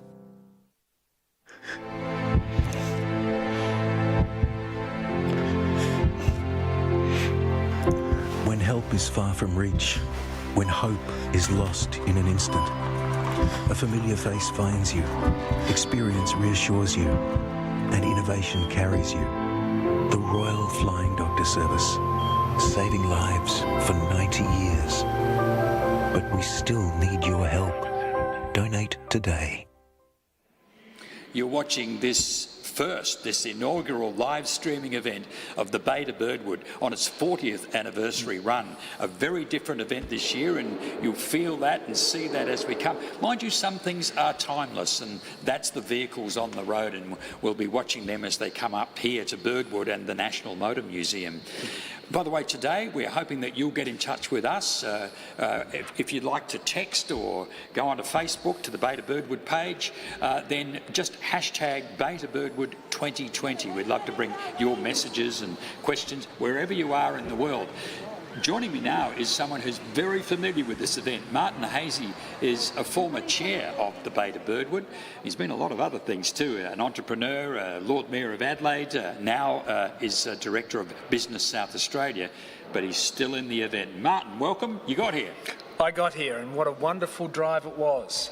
Thoroughly enjoyed it. I look forward to this event every year, Keith, and what a thrill for the 40th anniversary of the Bay to Birdwood today. It's marvellous that we could get it to happen, even in a different way. How did the start feel? Quite different.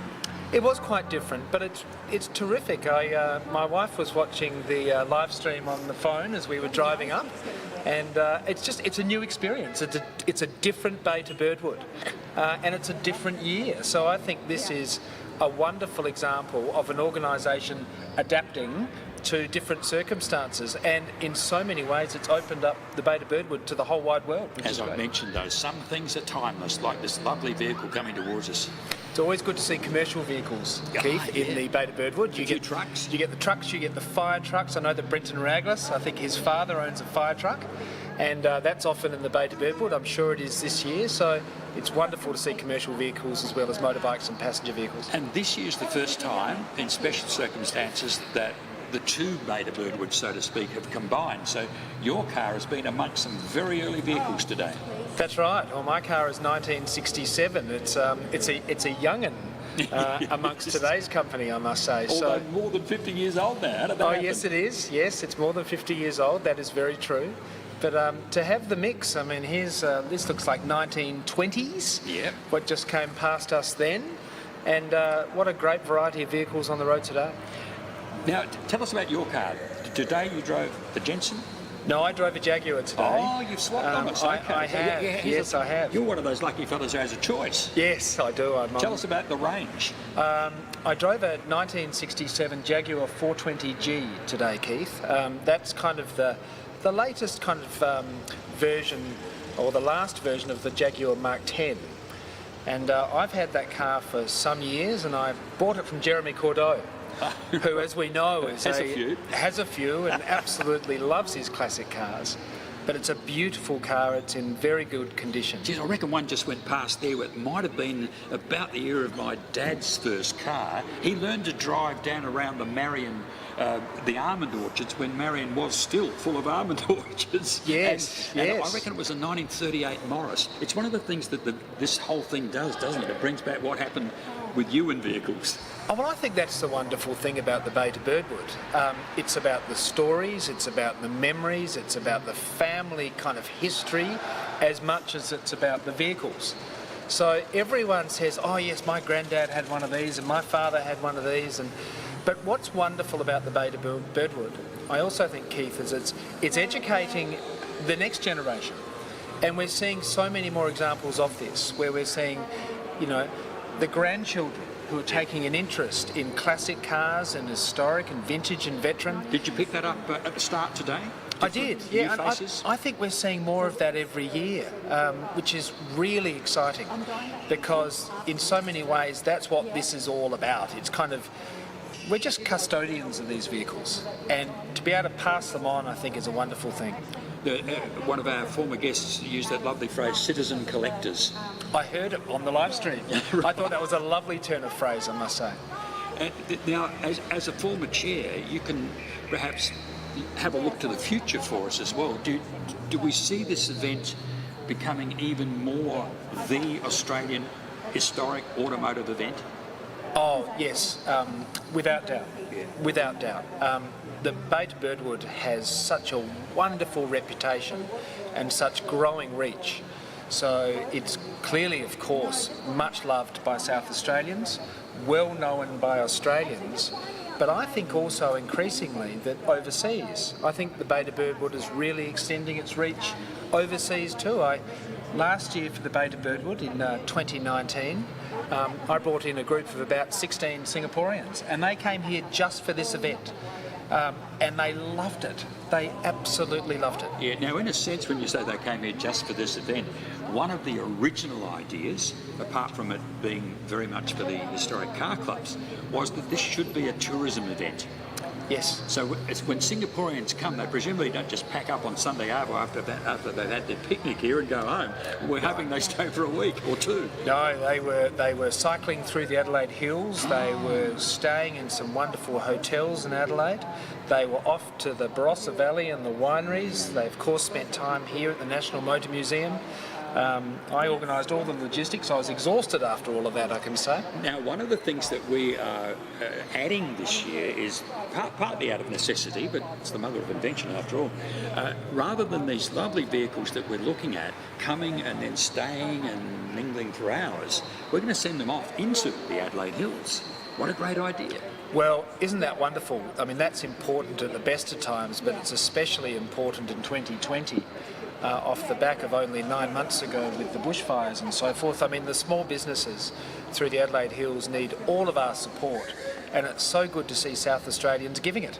So it's wonderful. It's a good idea. I love the idea of seeing something like in any one of these vehicles here, whether it's from the 70s or the one coming towards us now, 20s probably? I'd say 1920s, yeah, yes. To see that, say, in a... Of course, I'm a heritage freak, so wouldn't it be lovely seeing it in the Mount Torrens heritage area? The whole town is a heritage area. I drove through it today. Just old hotels, old mills, just that sense of our history. Yes. And now we can plonk some automotive history in the middle of it all afternoon. Heritage tourism, what a wonderful vehicle that is. Heritage tourism is such a terrific opportunity for South Australia, and it's growing. I'm waiting. I haven't spotted one. There've probably been 2 or 3 go past at least, but part of my love of South Australia's history and natural landscapes, our national parks and so on, was born in a Morris 840. Oh, really? We used to go camping, the family go camping with the brack on the top for the tent and so on. So places like Port Lincoln and Mount Gambier and Robe, let alone the closer in places that we can reach within a day. The Murray River, that sort of passion for South Australia had a lot to do with the Morris 840, I can tell you. Well, Keith, it was only a few short years ago that the Morris Register nationally had their annual rally in Adelaide for the Bay to Birdwood, and they were celebrating a milestone. Here's a ripper going past that there. Is just fantastic. You love an open tourer. Oh, I mean, just the glamour of the 1920s open tourer cars. I mean, it was just, the roaring 20s really produced some roaring cars, didn't it? And indeed, the connection with South Australia is sometimes maybe not quite so dramatic, or so obvious, but we were putting these vehicles together. So you might see a Studebaker go past, or a Dodge, or an Oldsmobile, but it may well have been put together in the city when Richards started out in the city and then went down to the old Le Cornu shop site. That's right. We were putting together vehicles here for the nation. South Australia's automotive kind of production, manufacturing and assembling history is extraordinary. I mean, it all probably starts way back in 1857 with Holden and Frost on Grenfell Street. Exactly. And that was the origins. I mean, they were saddle makers and then sidecar makers and then, of course, body manufacturers and ultimately became Holdens. So it's a great history on so many counts for producing cars, building cars, bodying cars, assembling cars, and there was a myriad of manufacturers and assembly kind of production plants who were assembling cars that came into Australia, mostly from England, some from the US, of course. Yeah, which is another part of our history, isn't it? Because there are thousands of workers who've been there. So there's grandpa was there and great-grandpa was there. And great-grandma sometimes, because those factories turned into munitions works and made munitions boxes, yes, they did, shells and so on during the Second World War. They did, no, absolutely. That was... They tooled up very quickly for munitions manufacturing, and they had a skilled workforce to do it. Yeah. Happened a little bit in World War I, it happened a lot in World War II. Yeah. So we're going to go back to Laney in a moment, because at the Gully, of course, a good spot just to enter the hills. Now, you've never driven one of the really early vehicles, have you? You've always been on one of those Swisho 60s or 70s models. Most of my vehicles are 1960s, but I have this kind of great admiration for, you know, I mean, 1930s vehicles are beautiful. Yeah. So, and it's just that in the 20s, and we do have a few. I think the earliest car today is 1908. Is it really? Yeah. So how wonderful. Now that's a little bit more of a will they make it thing. Yes. And there are, of course, endless tales that you must have heard as the chair of how they almost got here. We're backing Toby Coates to get in this year. He's with his car, which hasn't made it yet. I was listening to Dr. Toby Coates in the live stream as I was coming in. What a great story that was. When I was chair of Beta Birdwood, which was for about 4 years, there was 1 year that I don't think I made it. And I think I turned up to the Beta Birdwood in a taxi, Keith. We're just moving across from seeing the vehicles to the Gully Hotel. Laney Anderson. The Gully, and we're about to meet a beautiful car and a lovely lady. The car is an Armstrong Sydney Sapphire, and the lovely lady is Jenny Marshall. Welcome. Hello. How are you? Oh, fantastic. Been a great drive. Has it? Yeah. How is it actually driving? Because this is the first year that the older cars have been with the younger vehicles. And how has that been? Well, fortunately, I get to ride in it every year because I've always been right between the two classes. So I'm able to come in it every year. Car drive's fantastic. It doesn't like the slow bits, but it loves the fast stuff because this car goes just fine at any speed. Jenny, you have had this car since you were a little girl in your family. Was it special? Did you know that it was always special? Always special, yeah. So even in those days, it used to turn heads because, you know, Dad bought it when it was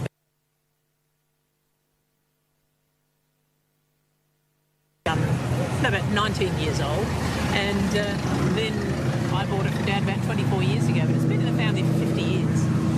Have you actually needed to do much work to the car? Been repainted, been reupholstered, and had quite a lot of mechanical things done. It's a lot better car to drive now than it used to be, for sure.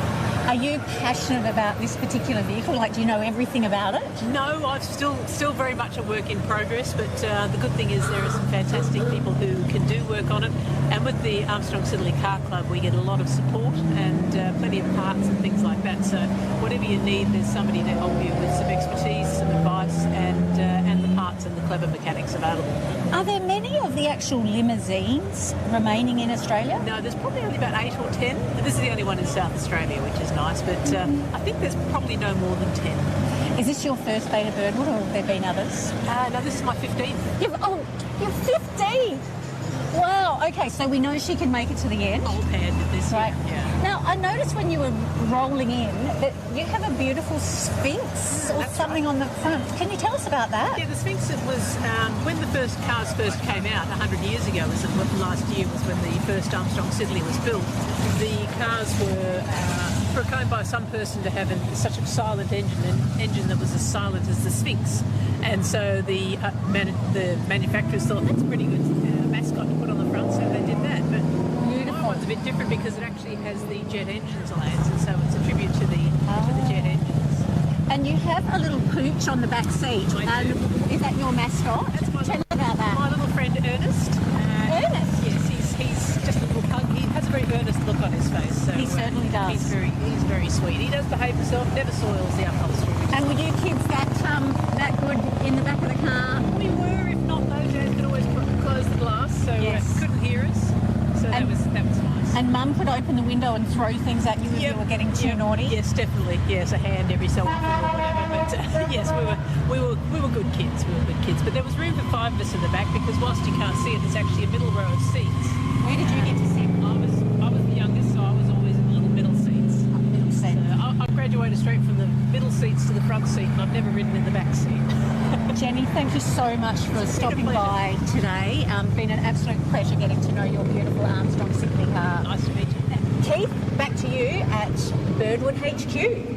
Thanks very much, Laney. Wasn't it fantastic seeing the Armstrong Siddeley? That lovely story when we heard the interview earlier of being able to close the glass so the kids in the back, you can't hear them. That's right. But we're looking forward to seeing that vehicle up here at Birdwood. And as we watch more vehicles roll by, as they start to get into the hills there, that's the Gully Hotel vision. There's that's a nice one. That's more your sort of area. Coming up, what sort of maybe late 30s, 40s? That looked like a Bristol, I think that may have been, which of course were, Bristol made aeroplanes. They made lots of aeroplanes in World War II, and their post-World War II vehicles were very kind of aeronautically inspired from a design perspective, from the switchgear, from everything. So they're a stunning car, Bristol. There'll be a few people would be waving to that Volksy too. They were. There's a lot of people have owned a Volksy in their time. And I just saw Heather Kroll's Volvo, which I think might be a Volvo 164, I'm not sure. And but an early MG rolling I saw by, that drive into the car roadster. park there, so I'm sure that she'll be chatting with Laney at some point in time. Historic motorbikes coming up here, and a long time ago it was part of the origins of the museum up here because a private collector needed room and so bought the old mill. Isn't that a great story? Yeah. Is it? And look what we've got today as a result of that. So, 40 years later, it's just wonderful story indeed. Martin Hazy is with us now at the desk up here at the National Motor Museum, and he's been chair of this run, so he knows a whole lot about the background of it, the logistics of it, Martin. Well, there are many moving parts, no pun intended, to the Bay to Birdwood, but in so many ways, of course, it's usually 3 events in one. So there is the start event at Barrett Reserve at West Beach, and there's a lot of work around that, and there's a committee that looks after the start. Then there's the route, and there's all the logistics of the route planning, and then of course there's the celebration up at the National Motor Museum itself. And it's almost 3 parts in one. It always has been, and it's a wonderful part of the event. But I think the fact that an event like this can have 72 kilometres, showcasing this kind of rolling cavalcade of so many vehicles through so many eras, where people can just literally have a barbecue and have a seat on the side of the road and watch them roll by. I mean, of course, this year, because we've had to work with totally new rules, nobody at the start, no people allowed in today. Just in case you haven't caught it, the National Motor Museum is closed. The vehicles will arrive here, and then, as we said just a few minutes ago, the great news is they're going to head off into the Adelaide Hills after that and do their own sort of touring. But normally this acts as a great advertisement, and so it should be, for this wonderful National Motor Museum. It does. I mean, the National Motor Museum, Keith, is special. I mean, it's just, the collection up here is stunning and forever evolving. But today is a different day, and everyone I've spoken to, I think, has booked lunch somewhere in the Adelaide Hills. So isn't that wonderful? By the way, that's something the Adelaide Hills tourism people are advocating now. So many people are coming back in that they're really advising, book early. A Morris Minor, that was very similar to my first car. There you go. When I was 17 years of age, I bought a 4-door Morris Minor of very similar vintage to the one that we can all see now. It brings back memories for me too. And I loved it. I used to sing in a group called the Wesley Three, and we could fit a double bass, my snare drum, Martin's guitar, and the 3 of us in the Mini. Really? Now that's a little bit later, but the Morris Minor Gosh. had similar amazing capacities. Well, that could be an advertisement, couldn't it? Everyone bringing their gear out of the Mini. Exactly. They were famous for it. They're very space efficient. The future of the event, where do you see it headed? Oh, look, I think it's going to go from strength to strength. I think there's a deep authenticity about the Bay to Birdwood, and I think people crave that. I think there's a very strong sense of community connection with the Bay to Birdwood. I think people love that. Yeah, one of the things that Paul Rees, the director up here, mentioned is that, in a way, he feels like we all, as a community, borrow these cars for the day from the passionate citizen collectors that they are. It's a very, very wise comment from Paul, because I think that sums it up so well. It's a rolling collection of art in so many ways, isn't it? I mean, well, that's a very important point, isn't it? The art side of it. It's one thing to have an old vehicle, but then there's a massive task involved in bringing it, particularly an early vehicle as we just see heading off at the moment. But there are a whole lot of craftspeople involved in that as well.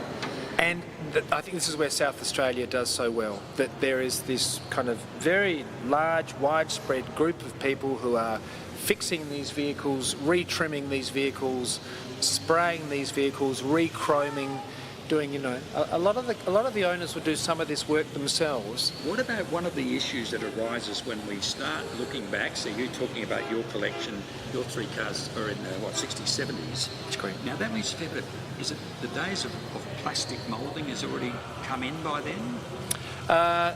My Jaguar and my Jensen, not so much.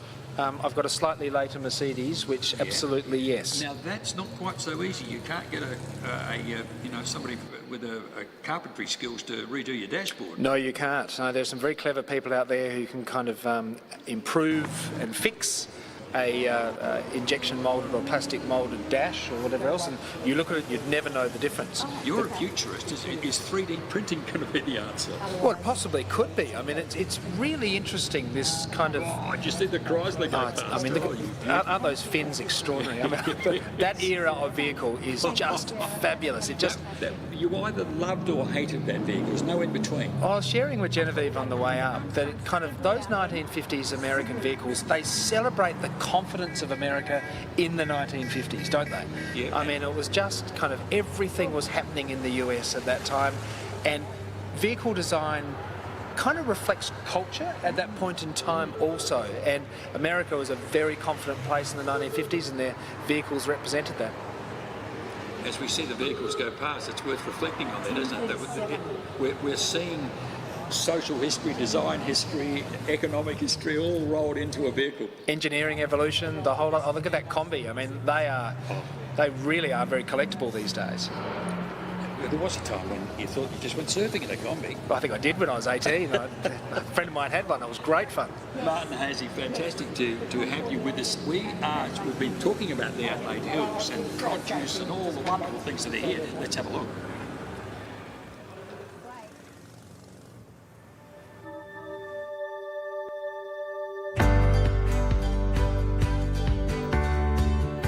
Northern Adelaide Hills is like half an hour from the Adelaide city.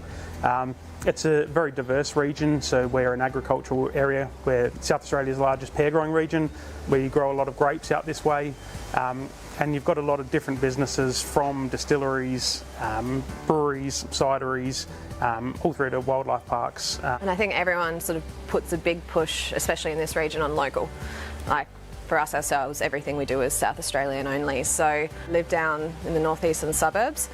It's a 5-minute drive up into the hills and you start reaching destinations you can go to. So it's really, we used to be seen as a pass through to the river or the Barossa, but now, you can spend a day or even, find a nice B&B up in the area and spend a weekend up here with lots to do. Gummeracta is that next stage towards the Northern Adelaide Hills. It is the agricultural heart of the Adelaide Hills. It is the 5-spoke hub between several sub areas of the Adelaide Hills that you just simply would never be able to find. And the benefit of it is literally 40 minutes from the city. The culture of our community is something that we also want to offer. Our culture is so friendly and we're so open and we just love sharing our space with everybody.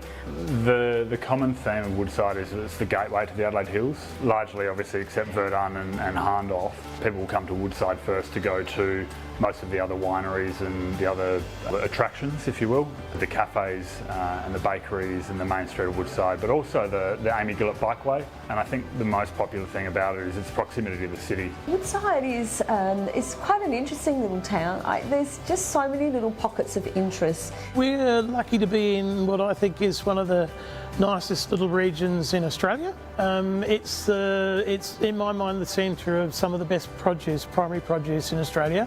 It's still close enough to the city to visit very easily, but it's far enough away to have kept its own identity, and so you really feel like you're in a little country town there as well. Well, for us, the bushfires were extremely challenging times. It shut our business at the busiest time of the year for us. 2015, we had Samson Flat bushfires. I suppose we all learnt a lot in that time. When Cuddly Creek fires started this year, it was just before New Year's, and I think anyone that had plans at that point, nothing was really sure about what you could or couldn't do. Something of that magnitude just changes so quickly. So we noticed a big drop in bookings and so on, events cancelled because of the proximity of the fire. Definitely had a ripple effect through the whole Adelaide Hills, and we noticed a huge downturn in change, which we were still catching up from when COVID hit. We shut down, and when of course COVID hit, we had to lay off most of our hospitality staff. Anyone front of house, we couldn't support that either. But more importantly, our business is inherently linked to agriculture. We are heavily reliant on farmers and the quality of produce. So we had a triple whammy, if you were to understand it. Not just the droughts, there was the damage of the bushfire, but then the smoke that actually caused all forms of issues with grapes. It was a prevention of access because the roads were closed. That's where we as a largely tourism business were impacted. That being said, post the fires, there was a lot of press, a lot of push to get people in the region, which did happen. Out of all of this though, it's just amazing to see the township and the people all really support each other. Look, the number of people that come to see us from down in town to help the hills was incredible. After the fires, we became doubly aware of how important creative activity would be for our community as part of their recovery. And if it's a group activity, that can help to create social connections and support as well. It was also trying to get people back up to the Adelaide Hills. For our businesses, we really had to work towards getting people back up here. But it's the Beta Birdwood and events like that that really bring a lot of people into town, get a lot of focus on the smaller rural towns in South Australia. The Beta Birdwood is probably the premier event that you can actually experience this in the Adelaide Hills. Whereas it's fantastic this year that the big push is getting out there into the region to see it. Beta Birdwood is going to bring massive numbers of people to Adelaide Hills as a region and through the area, so it's a huge event for us. We really appreciate people coming up and seeing us, and the bonus is that you can do cheese and chocolate in the one place. I don't need to sell it anymore, do I? The draw of the Beta Birdwood is just absolutely mind-blowing. Like, it just so many diverse people from so many diverse regions coming together, I suppose, collectively to highlight the history of cars throughout Australia. I suppose for a business in the region, it brings a lot of people that may not come for specifically what you offer, but what you offer can add value to their experience while they're in the Adelaide Hills.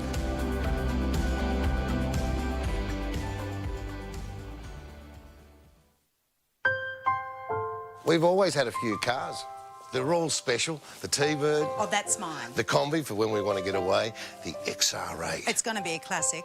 They're all insured with Shannon's, We've also got Shannon's home and contents cover, which helps protect our automotive collectibles, tools and memorabilia in the home and garage. If you're motoring enthusiasts like us, it's got to be Shannon's.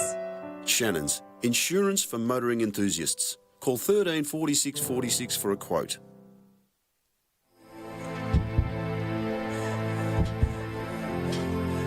When help is far from reach, when hope is lost in an instant, a familiar face finds you, experience reassures you, and innovation carries you. The Royal Flying Doctor Service, saving lives for 90 years, but we still need your help.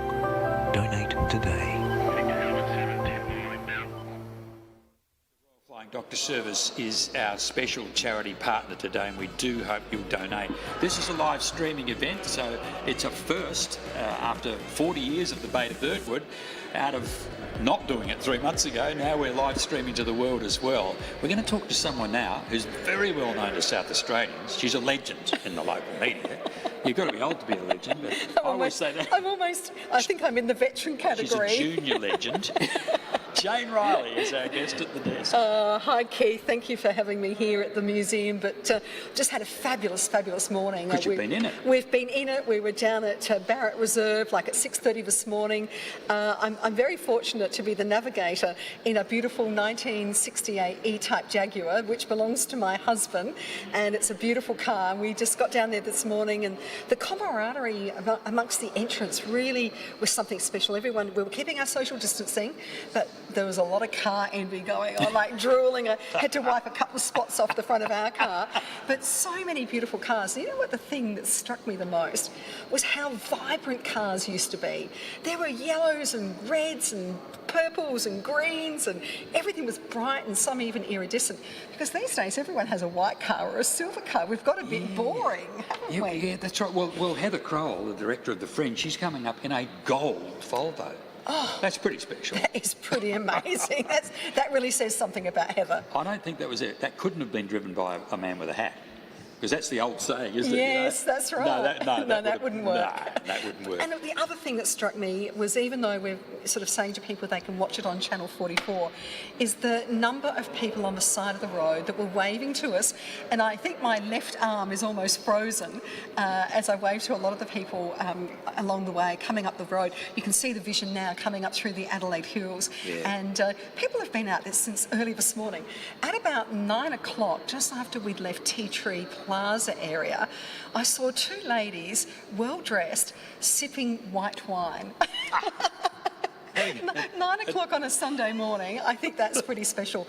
But I think everyone has embraced this because, as you said, 3 months ago we weren't sure if it was even going to happen, and now we've been able to live stream it. People even interstate and overseas have been able to share this, and then you can watch it on Channel 44 as well. So it's just amazing. Now it is rumoured, you were in the very first one 40 years ago. I was indeed, and I was 40 years younger. Yes. And I actually don't have any photos or vision of me in it, but I, in those days, was the hostess on Early Birds with Fat Cat, and Fat Cat and I were in a big red fire truck. And there you are. That's actually from '86. Oh, so right. by then I was working for the ABC, and Neil Phillips was a co-worker at the ABC, and we drove up in his model Ford, his 1928 model Ford. His wife actually loaned me that outfit with the two fox heads hanging over my shoulders. So, I'm not sure about that anymore. No, well, that's right. But you are setting off the Model T beautifully. So that was 1986, so that would have been like the fourth time the event was run. It is also recorded that you've been a winner of some kind. Not in the Bay of Birdwood, but the E-Type Jaguar has won a Concours d'Elegance with the South Australian chapter of the Jaguar Club. So it is a very beautifully presented car. There's also a bit of there's Randall with us. We got the award last year. This was another award we picked up in the Variety Moto Run, which is a fundraiser for Variety SA. And look at that car. You could almost do your hair in it, Keith. It looks incredible, doesn't it? Yes. So we picked up the best presented car for that. We also, when my son Joseph got married, we tied some white ribbons on it, and Randall drove Joseph to his wedding in Harndorf in the E-Type Jag, and they certainly turned a few heads that day. Yeah. It is a car. So it has that's not just an historic vehicle. That's history in your family. Oh, well, look, it has lots of little history things. The second date that Randall took me on was in the E-Type Jag, you know, so he was trying to impress. It worked. It worked. And then he even bought me the red leather jacket to go with it. So I always wear this red leather jacket when I'm in the E-Type Jaguar. Isn't it lovely to see the commercial vehicles, as Martin said? We've got a truck coming through. In fact, what's the one behind it there? I think that's a modern day one. Just like we got a few ring-ins along the way. Well, the roads are open, that's right. So we had to share the road along the way. But, there were so many different vehicles. There's some beautiful ones coming through now. But how about the weather for the event? didn't we get that totally right? Wouldn't it Look would at have those been like shots Friday, now. would it? Oh no, that would have been dreadful. I mean, the risk of hail, I was, you would be very hesitant about putting some of those cars out in hail. With our Wednesday bike ride mob, we did the Amy Gillett ride on Wednesday. Oh, you're brave. And it was okay, but gee, it was cold. And it was very windy, and that can have an effect if you're driving a 1908 Talbot. Well, especially some of those high top ones. They do move around a little bit. Yeah. No, fantastic, and there was just a little touch of mist about early morning up here at Birdwood, and the Adelaide Hills are in absolute fine form. Now, speaking of the Adelaide Hills, as you know, this year you're not hanging about here. No. We're going to send you off to have lunch or maybe We've got a picnic. taste something. Where are you going? Well, we haven't quite found out. We've got a rug, we've got a thermos, we've Yep. got sandwiches, we've got some nibbles. Okay, so suggestions. Well, you could head to maybe the National Park or the Botanic Gardens at Mount Lofty. Actually, the Botanic Garden with some blossom in the trees, and that would be really lovely. Yeah. And there's so many options through the Adelaide Hills, the wineries, and the place like Harndorf would be fantastic to go, especially if you're meeting up with friends. A lot of people will finish the event and then meet with friends elsewhere through the Adelaide Hills. So I think it's great that we're sharing the love and getting people out and about through this wonderful region. Someone like you who's been involved for so long in the media, you've worked for all 14 stations twice, I think, haven't you? Well, I've only worked half of them. but Just about, and if you could include the radio stations as exactly well. where we work together. How on earth we get up for breakfast radio all those years? You still do it a bit. Oh, only a little bit of recorded stuff. I don't get up early. The secrets are coming out. It's recorded these days. Some of the stuff. I mean, I'm officially retired.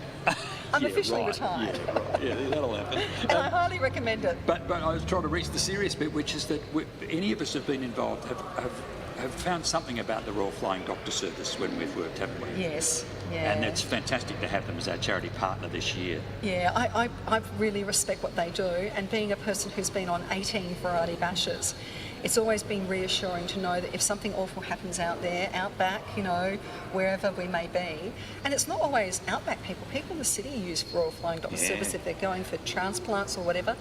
It's nice to know that they're there and that they're there to look after us.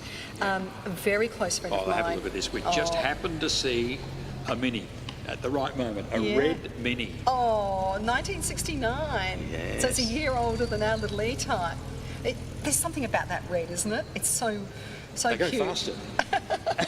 That's the theory, I hear. And look at the vibrancy of that yellow. Well, that'll go fast. And there's a ute going through in a pale blue.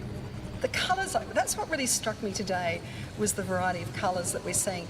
But back to Flying Doctor Service, they do a fantastic job, and it's just nice to know that they're there, and it's great that this event is supporting them.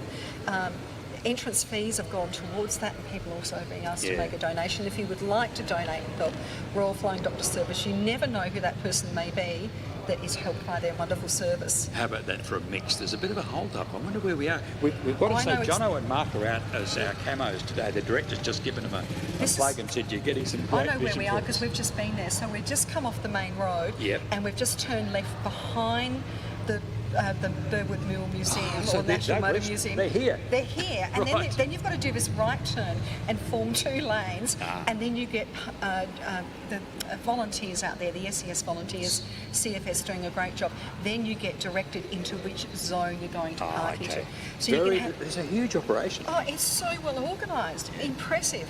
And then you can have a quick comfort stop, and then we're being encouraged, as you mentioned, to head off and explore the Adelaide Hills and all around this region. Yeah. I mean, not far from here is Williamstown. There's a fantastic bakery there. Now, when you start talking bakeries... Maybe we won't have the sandwiches and we'll go and get a pasty. Well, you've got Loberthal, you've got Woodside, you've got Hunt. Oh, my goodness. You could be up here for a week just eating pasties. We do a pasty survey. We keep a little note. Here we go. And we give them a score out of 10. Who's winning at the moment? It's been a good there's year. one at Millington on York Peninsula, got a 9 out of 10. Well, there you go. So there could be more of that work today after your picnic, maybe after you could switch to Kitcheners later on. Oh, I'm not a cream girl, unfortunately. No, I'm a savoury girl. That reminds me, it's a pretty obscure leap, but the Kitchener bun was once Berliner. Yes. And we changed it, didn't we, in World War I? Just as we changed the name of Birdwood. From... Here's a test for you. Wasn't Germantown? No. Blumberg. Oh, that's very German. Isn't it? Yeah, and because there are a couple of little Blumberg references here, and it was, I only discovered this last couple of days, having a bit of a read around this, that there's a bit of a connection between Loberthal, which we know as German settlers coming in, Silesian settlers, and then when some of them went up to start in the Barossa Valley at Bethany, they came through here. And so Pastor Fritz suggested to some of the settlers, there's a really good spot on the island. Yeah, beautiful place. And thus another little German village begins. Now, as we head towards a lovely set of different pieces of old vision, there's a bit of a story as to how it happened. Yes, this is some vision from actually 1980, and yesterday I spoke to the director of this vision, a guy called John Francis, and the vision was shot on one camera, and there was no live links, there was no mobile phones. They had to get the helicopter to take the videotape back to Channel 10, SAS Channel 10 that used to be there at Hackney, and then they played it out that night in the news. No live streaming, nothing like we've got today. So technology... No mobile phones, No, none of that. Well, that's what we're going to see now. Let's have a look back over 40 years of the Beta Birdwood.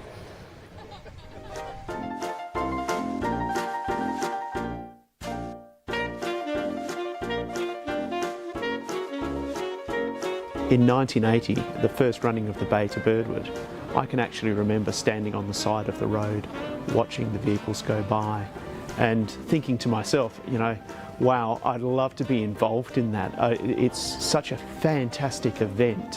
Had you told me when I was a young lad standing on the side of the road that one day you'd be the chair of that, I'd have thought, died and gone to heaven, that'd be too good. Sunday, September 28, 1980 is a day that all of Adelaide will remember for the staging of the inaugural Beta Birdwood run. It was interesting. It was a time when the museum had just been taken over by the government. The motoring movement, which had come together, had its own organisation, liked starting off the run season for summer. One of the organisers of the event decided to have it in September because of the commemoration of the first issuing of a driver's licence, and there it stayed pretty much ever since. So today you would see the earliest vehicles, 1904 I think is the oldest one we've got registered, right through to 1990. But it's a good showcase of history, of motoring history. Bringing people out like Michael Parkinson in '84, that garnered lots of publicity, and it had a high profile, and in world terms it was a reasonably big motoring event. Technically, we're the longest continuously running motoring event of its kind anywhere in the world. It is quite unique, and I think to some extent every South Australian, in fact every Australian, should be really excited and proud of this event. I think it's a well-known fact now in Australia that South Australia has the greatest number of historic vehicles per capita. There's a couple of theories around that. One is climate. We are quite conducive to not rusting. It's a good climate for preservation of vehicles. And there's a lot of theory that the early Anglophile population of Australia sort of liked their British vehicles. And so South Australia's got the Goldilocks city for running such an event. Even though the roads are more difficult than they were, it's still something you couldn't organise in any other state. Melbourne has tried. I think no other event anywhere in the world does the city embrace the event as well as what we do here at Adelaide. I think also, as much as this is about the story of the people as the vehicles, we also judge things like how the driver and passengers are presented, how they're dressed. So it is more of a cultural event that talks about people. It's a bit of what we call a bucket list event. You really want to, this is the event to do before you die or see before you die. Unlike other historic competitions, these vehicles aren't just brought to a place and judged. These are judged, but they also have to complete the 72 kilometre or whatever it is course. But the Beta Birdwood has this amazing parade of motoring history, from the earliest days of motoring to sort of relatively recent. And you see them not in a museum, but moving, travelling as cars did. You had to be on the sides of the road to watch it go past you. You don't get to see these objects because they're in people's garages, but there's hardly any other place where you'll actually get to see the citizen collection on display. Having all those people from the general population watch you go past, I think is a real big draw card for people, you know. It's nice to have your passion recognised and celebrated. So it's not just about the fancy cars, it's about the ordinary cars that are meaningful to people, that hold their stories. And what you start to see, not always, but sometimes, is that start to pass down the generations, where the father has now passed away and the son's got the car, and you kind of hope that eventually they'll come back and go, you know what, I remember enjoying this as a kid and now I enjoy it again, so I want to bring my kids. So then you start seeing 3 generations. This isn't easy. This is 72 kilometres of windy hill roads, and it's tough on the driver, it's tough on the vehicle. There are now 3 times as many traffic lights with stops as there were in the early 80s. In terms of large numbers of old cars travelling from Glenelg up to Birdwood, that makes an amazing difference. Every time they stop, they've got to start again, we hope. And you know, sadly, you know, you sort of smile as you drive past somebody else who's on fire or whatever, and you go, God, lucky that wasn't us, you know. And it's sort of, you have that terrible mixed emotion where you think, gee, we're lucky that's not us today. This is a challenge, and I reckon anybody who finishes that event, you know, it's actually a great achievement. Not only is the Bay to Birdwood a significant event for the History Trust, and not only is it a significant event for the National Motor Museum, it is a significant event for South Australia, and it is through that and through the success over now many decades, it is a significant event for Australian automotive history.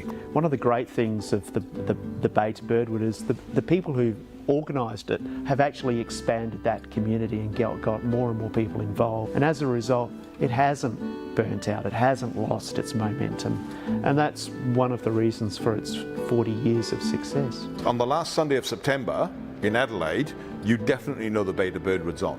In 1980, when you entered the Bay to Birdwood, there were vehicles that were just being birthed, just being manufactured, that are now in the Bay to Birdwood, and we're celebrating those as historic vehicles.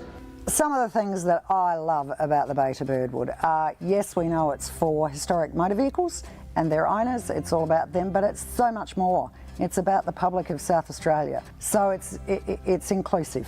It's an event for all of us to participate in, either at the start, finish, on the route, in a vehicle, or now live streamed. Yeah, it's our 40th anniversary. Thank you. It's a happy anniversary, Bay to Birdwood.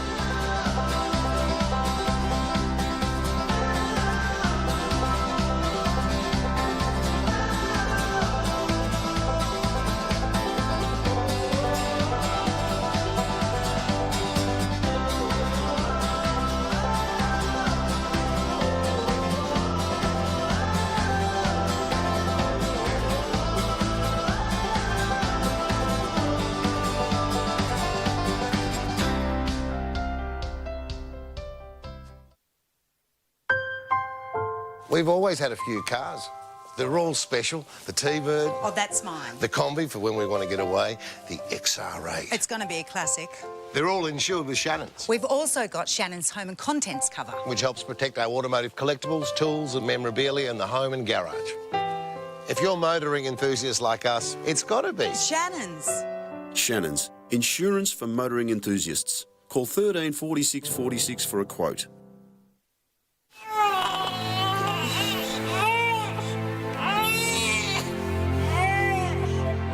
When help is far from reach, when hope is lost in an instant, a familiar face finds you, experience reassures you, and innovation carries you.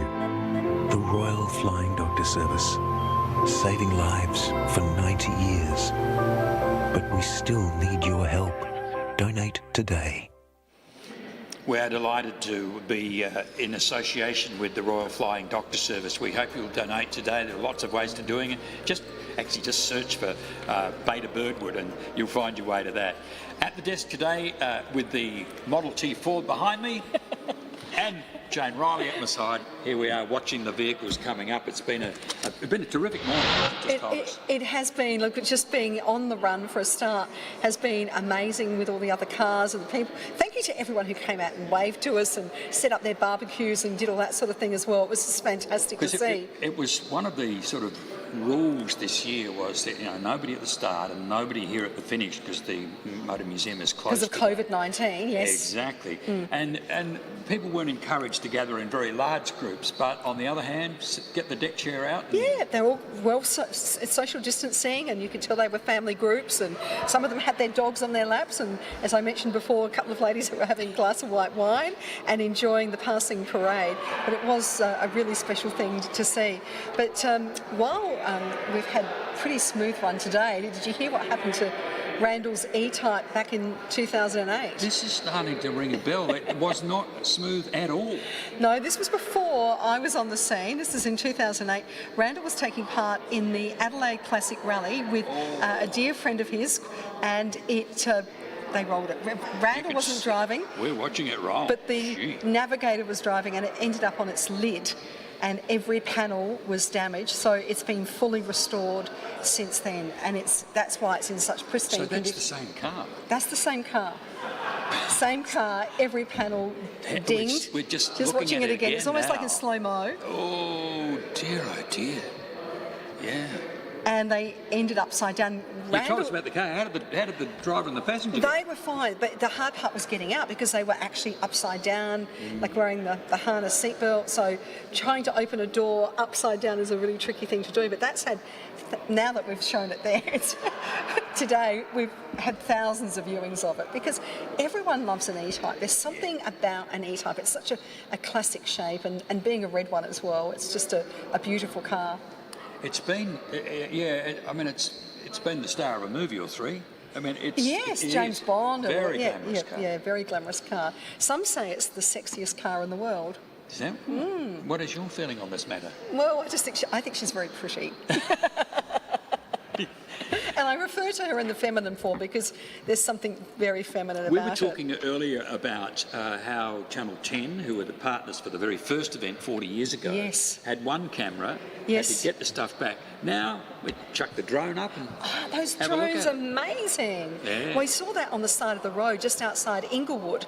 We saw them setting up the drone there, and the vision they're getting is just incredible. But yeah, technology means that we can, give you these amazing pictures of today's fabulous event. And then send them around the world. Yeah. Thanks to a whole lot of people behind the scenes. This could become a destination event for other people once all our restrictions start to back off and people can visit from overseas. We're hoping so. Martin Hazy, as a former chair, is very confident that it will grow from here. It could become like the Goodwood in the UK. Yeah. That big event. The old London Brighton, yes. where it all... The big motion. In the 50s, they even made a movie about it. Yes, they did. Did you see Genevieve as a kid? Yes.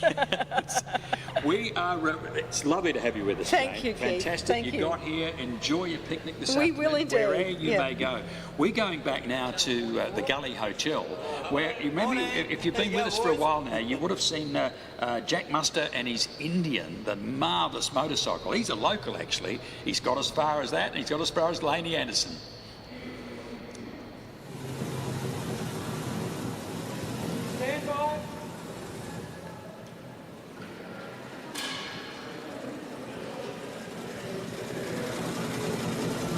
We've got as far as the Indian, and we can see Jack's legs so far, but any moment now Laney's going to appear and we're going to have a chat. They made a movie about that too, didn't they? Welcome back to the Gully, where you're about to meet a man who needs absolutely no introduction to Birdwood residents. It's Jack Muster in his 1927... 24. Thank you, Jack. 1924. Thank you, Jack. Thank you. Girls got to get these things right. 1924 Indian Chief. How are you, Jack? Very well, thank you. How's she going today? Really good, and it's great to stop here just for a little bit of a spill. We're thrilled that you did. We're Yeah, thrilled it gives me time to have a piece of metwurst. I got some already sort of on the cook here. It's really well done. It's not too bad. Just a bit of a break. Jack, I'm thinking that's not olive oil down there on the engine, mate. No, well, it doesn't really matter. It all adds to it. Bit of extra flavour. Yeah, that's right, yeah. Now You've got to have Mount Pleasant metwurst. It's the best. Mount Pleasant, of Yeah, course. Mount Pleasant Nothing but the metwurst. best. I'll show you. I've got a... Would you like a piece? I might have a bit like that. I'm certainly not going to have that No, bit. well, that's all right, okay. But Mount Pleasant, best metwurst ever. I've got a few things. Look, you don't need much here. I've got a spare pair of undies just in case. You never know. I hope that's only to clean the engine. No, afterwards, Jack. that's, I might end up in the Chainer Ponds Reservoir, and you know, there's a corner there that does give me a lot of trouble. Well, a boy can't be too careful, can he? No, that's right. And I noticed that your son and grandson are following along behind with a trailer. Yes, I don't know why, but That's not very confident, it's is the it? old farm trailer, but that's okay. Has this bike been in the trailer before, Jack? On a Beta Yes, it Birdwood run? has. Ah, Yeah, there you go. It's quite used to it. So they're It's all looking right. out for you. Yeah. Now, you've had this gorgeous beast for quite a while. Yes, probably 55. I was 18 when I bought it, and I'm 75 now. So Wow. it's a few years, yep. Did you have to save up? How much was it in those days? You're a rich bloke. I bought it I off can my tell. neighbour that was a farmer, and he's having a rough spin, and he sold it to me. But it originally come from the Esso Oil Company in Port Augusta. Yes. And local lads bought it from up there, and I took a liking to it, and I ended up with it.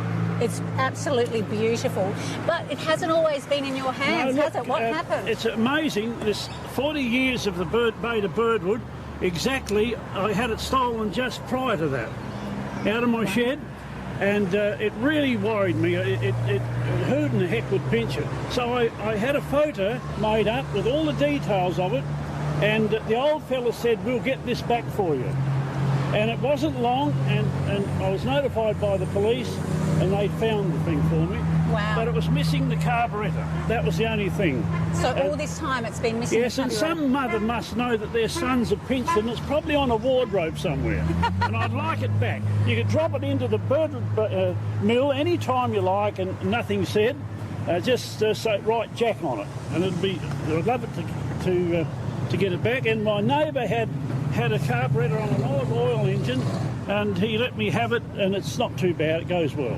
Is this quite a gas guzzler, Jack? No, it's absolutely marvellous. Very economical. No, look, I'll go 100 k's on that without any bother. I love your paint job. Did you do this yourself? No, the previous owner did that, and it's a pity in a way because it's not original. The original colour was this here. Ah, and it okay, a had bit black darker. guards. And how she's travelling well today? Oh, marvellous. Yeah, no bother.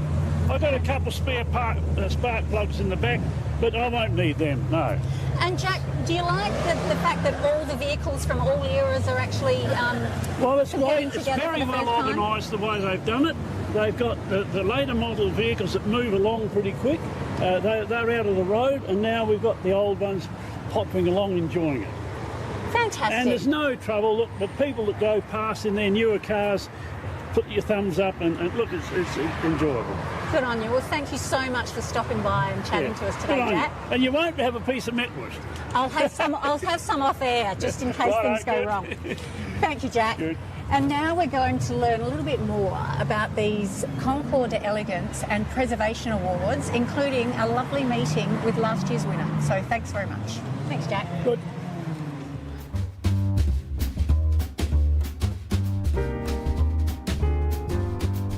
My name's Lucinda Osborne and my role is the Director of Judges. The Beta Birdwood actually has two awards, so it's the Concours and also the Preservation Award. So the Concours d'Elegance is the ultimate sort of best in show award. So that's for the car that is the best example of itself, but it should look like it rolled out of the showroom, so showroom condition. We judge on everything with the paint, the interior, the engine bay. We also judge on the elegance of the vehicle, the design, the style of it. To win the Concours d'Elegance at the Beta Birdwood, your vehicle has to do the route. And there's a component of the awards judging that goes to the driver and passengers being dressed up in period correct costume or clothing that matches the vehicle. You know, the spectacle of all the people dressed up in the era of their vehicles is just wonderful to watch. If you look out over the green, you can see all the people dressed up, and everybody gets involved, the spectators, the entrants, the occupants. It's not about a dress up or a costume, it actually has to be the era of the vehicle. So if you've got a 1950s vehicle, it's not the idea is to dress up as Elvis or Marilyn Monroe, which we've had before. It's about dressing in the era, and unless Elvis owned that vehicle, you wouldn't be dressing up as Elvis. So it really is about what they would wear when they went for a drive in their car in that year, or the year of the vehicles. So that makes the Concorde Elegance very different to everywhere else in the world. All the other Concorde Elegances in the world are brilliant badges of honour for the best vehicles displayed on the planet. The Beta Birdwood adds this mix of the citizen collector being in period correct costume, and that adds a very threshold of difference which makes it special for the Beta Birdwood. So the Preservation Award is looking at the most original vehicle as possible. So we don't want to see a car that's had the paint resprayed. We don't want the new interior or the reupholstering done. So we want it to be absolutely as original as possible, and how it's been preserved over time. So the two awards will be judged on the Saturday, the day before. It's a very family-friendly event. I'm actually seeing more and more that we have females who own the vehicles and they're entering, and it's been a big shift that I've seen over the 20 years, so it's very exciting. I've seen the Beta Birdwood grow up from being more of a car club type event or run type of event, where we had a committee, and now it's actually in the hands of the National Motor Museum and the History Trust. And I just think it's got so much future now. We've evolved, we've grown, we've left the parent, and the child's grown up, and so it's very exciting to see where it's going to go in the future. It's an event that I'm very passionate about. I've been involved for 20 years, and I want to see lots of wonderful things happen to the event and get even bigger and more known across the world. So. I'm Alvin. I'm a GP in Adelaide, South Australia. This is a 1957 BMW Isetta 300, actually a car that I bought on impulse on eBay, put a maximum bid, went to sleep, woke up in the morning, and I ended up winning the auction, and it was delivered straight to my mechanic's premises. I didn't have the courage to do anything with it, so it sat on a pallet on top of my mechanic's dunny until one day I decided I'm going to send it up to a restorer I'd heard of. How bad could it be? Famous last words. So I reckon it cost me about 13 times what I paid for it. So it's been a labour of love, and as soon as it was completed, it was trucked over to Melbourne. It was put on the floor along with quite a few other gorgeous cars at Motor Classica, and it actually won Best Microcar in Australia as well. So I was stoked. Well, last year we decided to put it in the bay to Birdwood, and I think that trip was probably one of the longest, slowest trips I've ever done in my life. This car is only a 300cc single-cylinder engine, and I could not get it past 45 km per hour. Going uphill in certain sections, I could not get it past 15 kilometers per hour. I was holding up traffic for miles. There was even a slow vehicle turn-off where there were a group of bikers sitting there, and they jovially said, "Hey, need a push, mate?" And I kind of hinted to them, I said, "Actually, could you hook it up to one of your bikes? You've got a bigger engine than mine. It could probably do with a tow." When I found out that I'd won, I was grinning from ear to ear. It wasn't until after the event that I kind of realized, oh my God, this is a big deal. So after winning the event, surprisingly made it out of the car park of the Motor Museum before the car literally died just outside the entrance of the museum. And the car has pretty much stayed where it is at the museum since the event on that day. I guess to this day, my wife still doesn't know how much it's cost, and I think it's best staying that way. We've always had a few cars. They're all special. The T-Bird. Oh, that's mine. The Combi for when we want to get away. The XR8. It's going to be a classic. They're all insured with Shannon's. We've also got Shannon's Home and Contents cover, which helps protect our automotive collectibles, tools and memorabilia in the home and garage. If you're motoring enthusiasts like us, it's got to be Shannon's. Shannon's, insurance for motoring enthusiasts. Call 13 46 46 for a quote.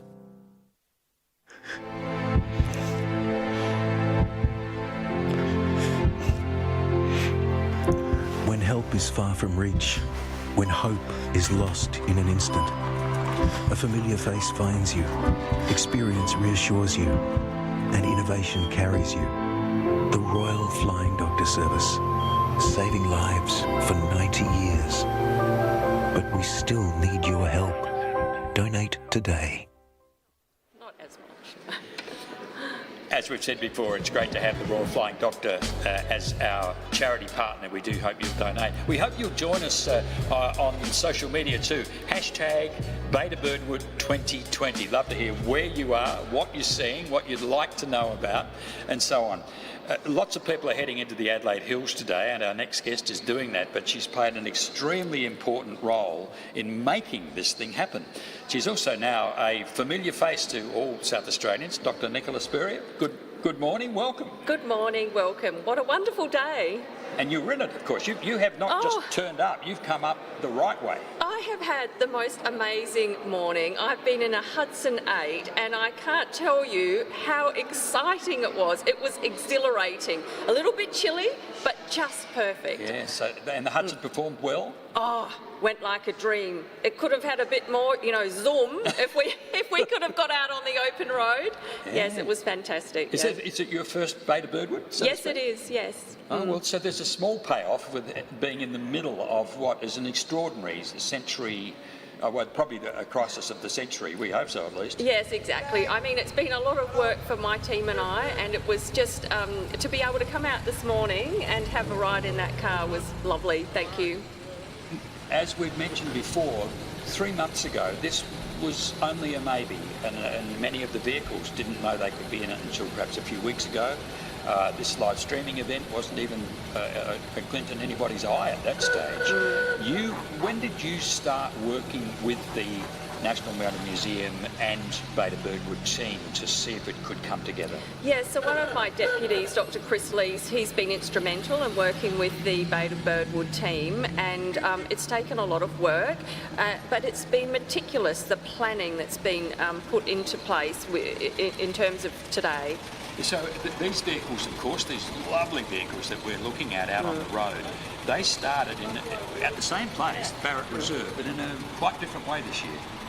Yes, so my understanding is normally with the Beta Birdwood there's quite a large event at the beginning and also at the end, but today rather than have that large event, everybody was given their own place to be and their own time to be, and people needed to stay in their cars more or less, and so it was very COVID safe from that perspective. I mean, we didn't tell anybody that you were going to be in it, and that's a good idea because it's about the vehicles and these wonderful collectors. But you couldn't help yourself. You would have been on duty this morning. Oh, look, I'm always looking out for physical distancing and, the hand hygiene. And but it was very well organised from that perspective. When I came, I had to sign in and I had to say a declaration that I wasn't unwell and hadn't been in a COVID, risk area. We did it this morning, early up here. Yes, everybody's done absolutely. it. The London cabbie's done it. Excellent to hear. And then, of course, when you get here, normally you would have seen the pictures at least. Yes. A giant picnic here that goes on with up to 1,500 vehicles reaching down towards the Onkaparinga here behind the National Motor Museum at Birdwood. Again, different rules. Yes. But you came up with something that would work. Yes. Well, I think it really is a credit to the Beta Birdwood organisers to think around, out of the box, think outside the square. And what they came up was rather than everybody congregate here, was that we would have an ability for people to get out and have a rest stop. But then to carry on into the Adelaide Hills. And so the idea was that you would book somewhere in the Adelaide Hills to have your lunch, and indeed that's what I've done as well. And that means... You're going to tell us? I've managed to get a seat at the Scenic Hotel at Norton Summit, a favourite of mine, yes. Yeah, yes. Well, it's all about booking in the hills at the moment, it is, particularly on the weekend. Yes. One of our favourite spots is It's right on top of the ridge, Pike and Joyce wines. Oh, lovely. Beautiful. But, you know, that's always full, and it's wonderful to see the tourism in the Adelaide Hills now reviving. Absolutely. Really coming to life. And coming through this last little stretch was, of course, where some of the bushfires had come through.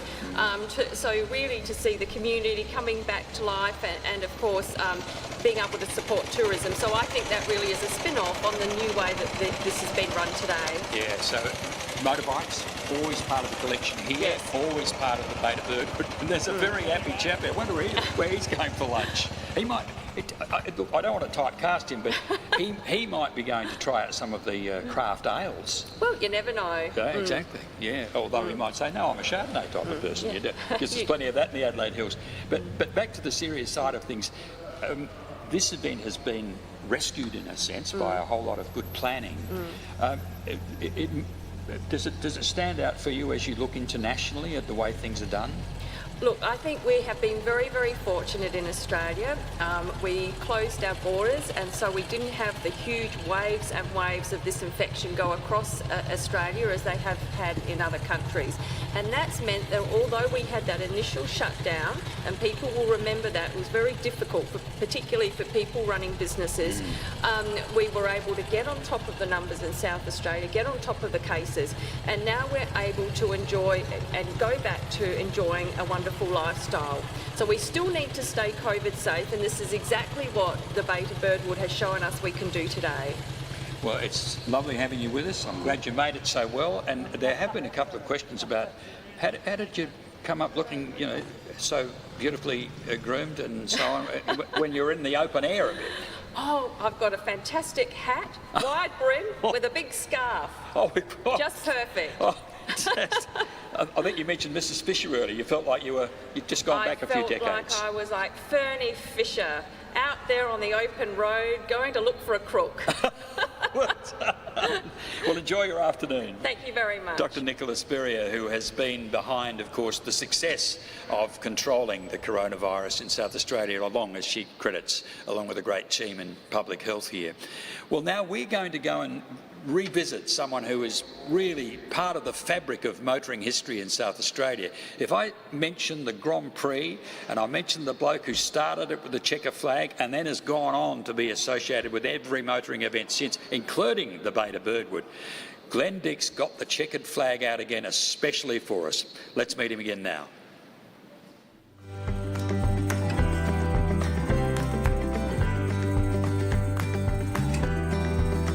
Adelaide's legendary flag waver, Glenn Dix. I got interested in Speedway through one of the chaps I worked with. He got me to join the Racing Drivers Association.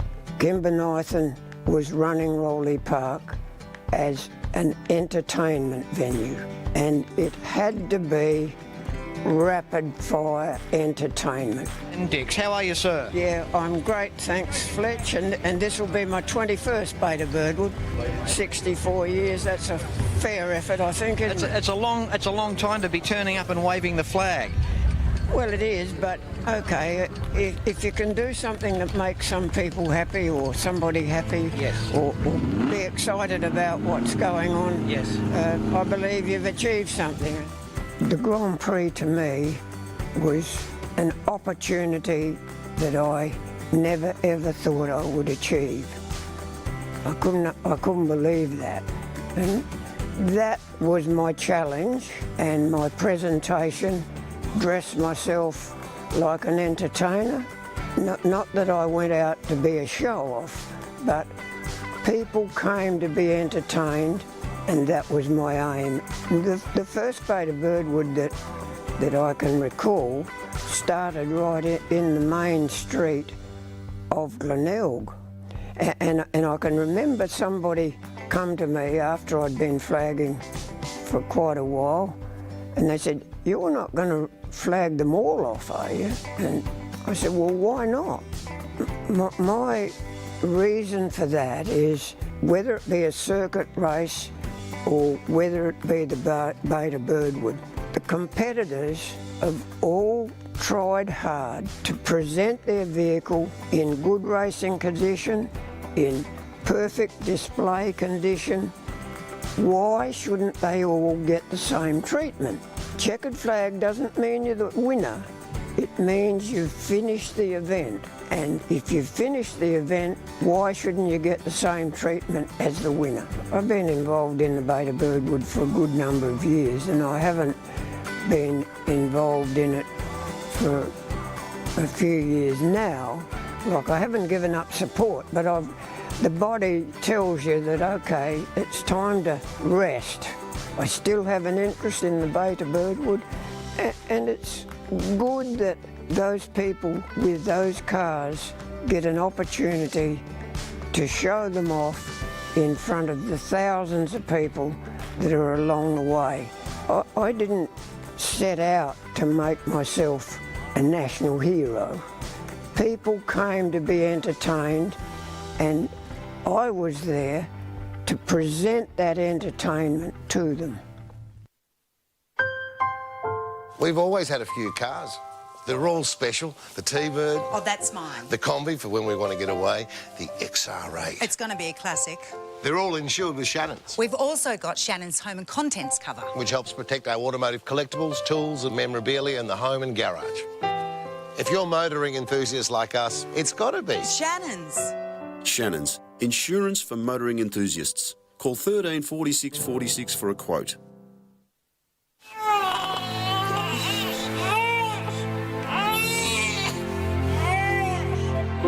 When help is far from reach, when hope is lost in an instant, a familiar face finds you, experience reassures you, and innovation carries you.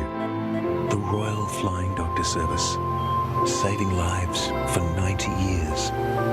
But we still need your help. Donate today. Anything you...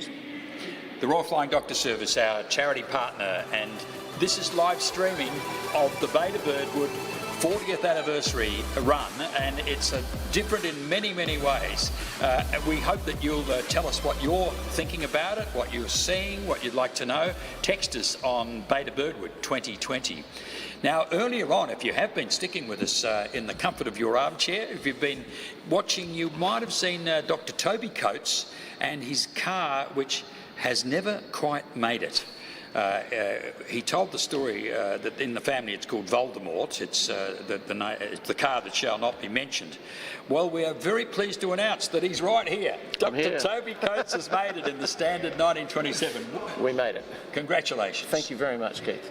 This has probably been weighing on you for some time. Just, will I get here? About 2 years since the last time I didn't make it. So I was very, very, very pleased to get over the line today. It was What great. happened in the past? Well, we actually blew a universal joint just outside of Gumaraka last time. So we were within about 3 to 4 kilometres of actually getting here. So we saw the finish line on the back of the dial tow truck, but they still wouldn't give me the plaque because I hadn't actually come across the line, which is disappointing. But anyway, that's how it goes. Now, tell us a bit more about this. Should we say this? Well, it's perhaps not always a happy relationship between the family and the vehicle. Oh, I think it's become a tolerated relationship, is how I would put it. It started as the car that could not be named. I think really because of the disruptions to family holidays and a little bit of extra money that went into it, and a bit of time that was not spent perhaps doing other things that were desired to be done. So it's just one of those things. Now that you've got here, the pressure's off. Oh, so yes. do you take it out for a run occasionally? Well, I think with vintage and classic cars, you need to run them about once a week if you can. Yeah. That's the ideal, and so we have drive it day with the cars, at least once a week. So yeah, it does a good job, and it's currently living in Balhanna. So there are 52 wineries in the Adelaide Hills, and we're basically knocking off every week one at least. That is a splendid task. Oh, it's hard work. But somebody has to do it. Actually a wonderful and not so old aspect of the Adelaide Hills. That's I true, can remember back in the 1980s, it might have been at 70s at the very earliest, when young Crozer, Brian Crozer, one of the sort of young Turks of the era, decided to buy the old mill at Bridgewater. Yeah. Have you ticked that off yet? haven't done it with this car yet. No, okay, so the Bridgewater Mill, and he's going to make cool climate wines, and people thought he was mad. Yeah. It was too cold, it was too wet, and now, 52 wineries later, he was proved extremely right. The Tapanapa that he's got up there, the Chardonnay from Tapanapa is unbelievable. I can see you probably know as much about your wines as you do about your vehicle. Probably too much. Now, there's a nice other aspect of the vehicle and your work, your professional work as a rental specialist. Just what's that connection? Well, I find it's a very good way to connect with well, not just with men, but with people, because obviously it shows that you've got a bit of a human side, and when you talk about the fact that it fails to do a few things and the marital disharmony that it causes, it can help break the ice, and people I think feel perhaps you're not quite so intimidating, if I could put it that way. It's a good way to connect. I suppose, we take it a bit for granted. We know you're in good hands and so on, but it's pretty scary. You're at the very serious end of medicine, aren't you? Yeah. So I'm Director of Transplantation at Royal Adelaide, and it is certainly most of my patients would be well aware of this car and various other people along the way, because it's a good way to connect with people. And as we've mentioned earlier, when you see a wonderful old roadster like that we're looking at now, then presumably people bring their stories of cars with them. Oh, they do, and everybody's got a story, everybody's got a connection. We've got a Morris Minor as well, and when I drive that, people stop you in the street because everyone's got a Morris story. Is that a Rolls? Look at that, looks like it, just sliding through. Beautiful, absolutely beautiful. Oh, and there's the Armstrong Siddeley, that's made it. Yeah, we met that earlier on along the road. Fantastic. The chauffeur-driven vehicle, now the family nice. vehicle. Now, I would be taking a wild guess here. Is that an Oldsmobile? I'll get my expert to tell me what it is. He might have just missed it, but it's one of those classic 20s vehicles, isn't it? I think it is an Oldsmobile, actually. Yes, indeed. Yeah. Oh, we're lined up now. We're back towards the finish, and so you've been there, and we're crossing to Michelle Toft now, who is a former curator here at National Motor Museum. She's at the finish somewhere here at Birdwood.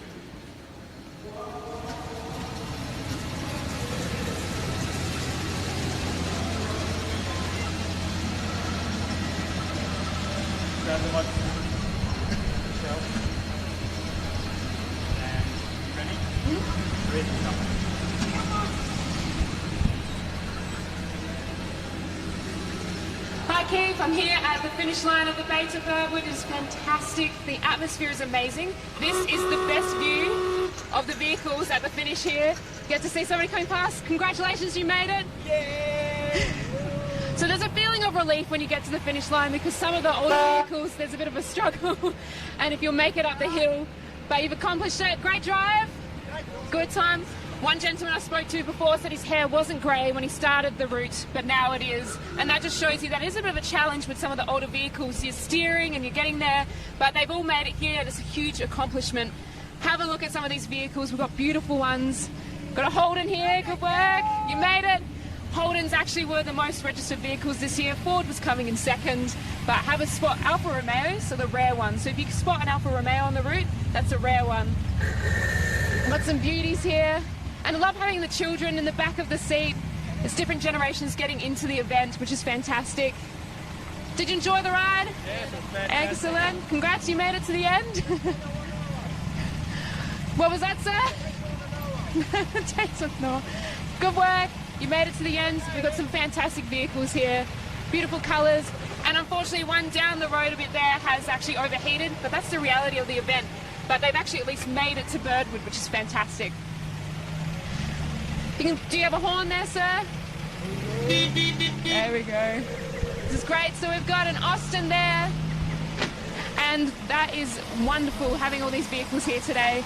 And we'll take you, have a bit of a view. You're looking over the finish here. Got some Austins. We have some trucks. We've got some Fords coming along here. 1926 Rugby. Congratulations, you made it to the end. Good work. Was it a challenge for you, sir? No worries, too easy. Last year I actually drove one of the vehicles in the event, a Dodge Phoenix, and I did have some challenges when I was doing it. I accidentally left the handbrake on for a tiny bit of the route, but I made it to the end, and yeah. Excellent, we might turn it back, going back to you, Keith, and great down here at the finish line, great atmosphere.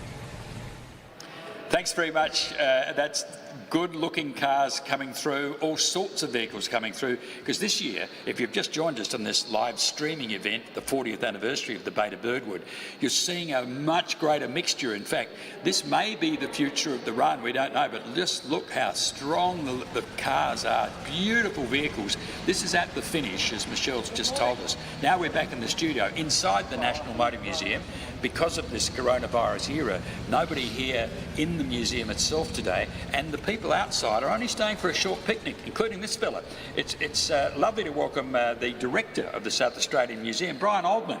Good to meet you, Keith. Good to see you. Did you come up in a car? I did indeed. I came up in a magnificent 1970 MGB, bright red, the classic English sports car, and it came up those Adelaide hills wonderfully well. It eats hills. It works that well. Yes. Is that your first run?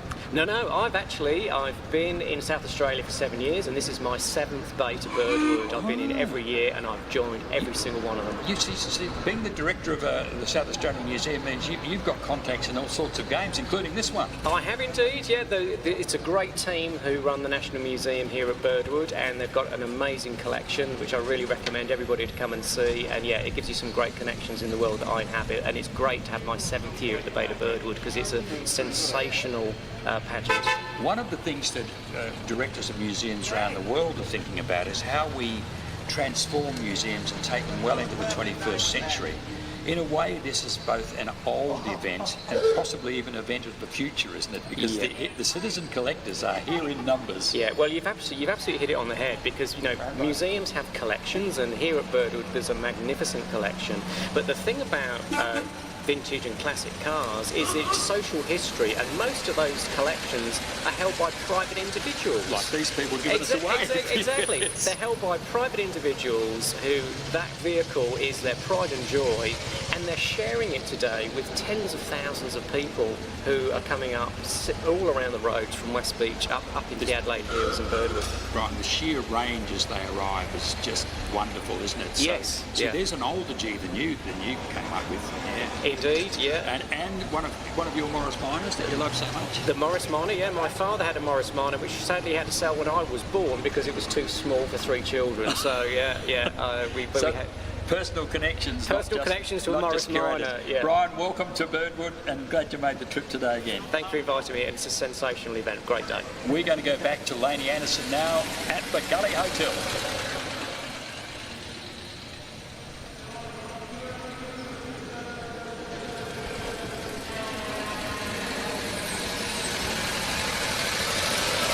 Motorbikes. Some of the old cars, it's like Volvo drivers are dull. It's Nick Phillips and Heather Kroll. That's Heather Kroll. From the Adelaide Fringe. Welcome, guys. Hello. How are you? How has the drive been so far? Oh, so good. Yeah, amazing. So many great cars. And are you loving the old and the new, the mix? Oh, yeah, perfect mix. Some of them are, late 1800s. They look like a buck on wheels. It's amazing how they're trundling along. I know, and I actually am in awe of you all that you take these vehicles on the road and don't mind the idea that they might get a little bit scratched, or maybe you do. And we've seen a few breaking down on the side of the road, and it's lovely. Everyone's helping out, opening the bonnet, and then off they trot again. We even saw a steam car going along. Have you seen that one? No. Steam blustering out everywhere. Oh, beautiful. It's unbelievable. So you guys are Volvo peeps from way back? Volvo Tragics from way back. Excellent. And when did you get this baby? So this, up in Salisbury, we picked this up, just on Gumtree. Yes, we've got on Gumtree. Bought it on Gumtree a few years ago. It was just a few $100s, and it didn't have any chrome or trim. It was very run down. And Nick was very enthusiastic. He joined the Volvo Club, and you can imagine what fun they have. Are they lovely? A bit of information, imagine. And they find all these chrome pieces. Oh my God. So I bet there's no bit of information that worst driver on the road. That seems to have moved on a bit, but in the 80s it was very much the reputation. And even then I still had a Volvo, and I just love them. That seems to have moved on a bit, but in the 80s it was very much the reputation. And even then I still had a Volvo, and I just love love them. that takes me back. You don't get down to the door. You just don't get it. I love the fabric even on the upholstery. You don't get that Isn't it all anymore. sort of It's like messed a sofa. I love the fabric even on the We're even eating nice upholstery. It's photos. beautiful. Just the sofa. Hey, well, listen, guys, good luck. And We're even eating cool nice kids are hanging out in the Adelaide Hills this afternoon. Absolutely. Hey, well, listen, guys, good luck. And hope your cool kids are hanging out in the Adelaide Hills this afternoon. Absolutely. And it would be a travesty not to indeed. Thanks very much. We'll be popping into a really lovely little winery. Now that's all from the gully saying hello. and it would be a travesty not to indeed. Thanks very much. Thank you. Michelle on Church Street. Now that's all from the gully today. What's happening? Everyone's had a fabulous time. We're throwing back to the... Thanks very much, Lainey. It's been fantastic having Lainey Anderson from the History Trust and from all of our other history pursuits and Sunday Mail pursuits and you name it, joining some of the people down at the Gully Hotel. Amazingly, we're coming towards the end of our coverage because we started about 8:30. Some of you might have joined us all the way through, but others will be dashing in and out and picking up this very different event this year. It's not the old Bay to Birdwood, but it's a whole lot of other things as well, as you've seen live streaming to the world this time with drones in the sky and mobile phones being used and eventually everybody turning up here. I think we might be going to go back to Michelle Toft at some stage out at the finish. We may get to her, otherwise we're going to be heading in towards the run home, so to speak, as many of the vehicles are. They've arrived here at Birdwood. But we're just going to pay tribute again to our very important charity partner today, the Royal Flying Doctor Service.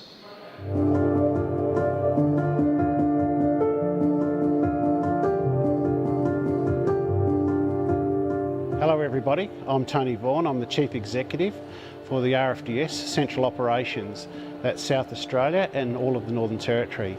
Well, we're very excited today. We have been selected as the charity partner for the 40th anniversary of the Bay to Birdwood, and how fantastic for us to be selected as that charity partner, Australia's most trusted charity 8 years in a row. The Royal Flying Doctor Service has a rich history in Australia, particularly in rural and remote Australia. We commenced operations on the 15th of May 1928 when our founder, the Reverend John Flynn, who used to drive around in the outback in a 1926 Dodge buckboard. During his journeys he discovered that he really needed to do something about opening up the outback and providing medical and clinical support to those that lived and worked in the bush. Hence, on the 15th of May 1928, the RFDS was born. On the 17th of May 1928, we took off on our first flight from Cloncurry in Queensland. Fast forward to 2020, where we average 100 flights a day and provide services to people in rural and remote Australia in every 2 minutes. Last year, airlifting 335,000 patients across Australia with a fleet of aircraft of 78. And if you put all our resources together in Australia, we're actually the third largest airline in Australia, which is pretty amazing when all of those assets actually belong to the community, for the community. So events like today and fundraising things are really special to us because we put all of that money straight back to where we say it's going to be provided and support people who live and work in the bush. Thanks again for choosing the RFDS, Australia's most trusted charity, to be your charity partner for this year. We also like to reach out to the community and thank everybody, particularly in these crazy times, for supporting the RFDS. We've transported more than 1,400 people with COVID or suspected COVID across Australia. So now more than ever, your support is vital to the Royal Flying Doctor Service.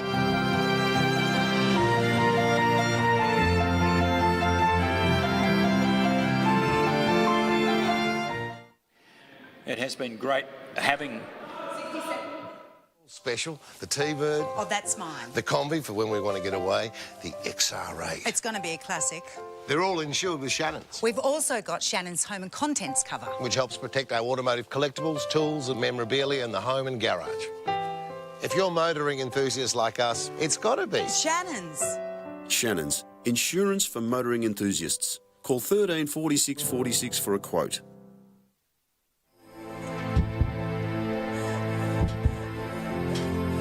When help is far from reach, when hope is lost in an instant, a familiar face finds you, experience reassures you, and innovation carries you. The Royal Flying Doctor Service, saving lives for 90 years. But we still need your help.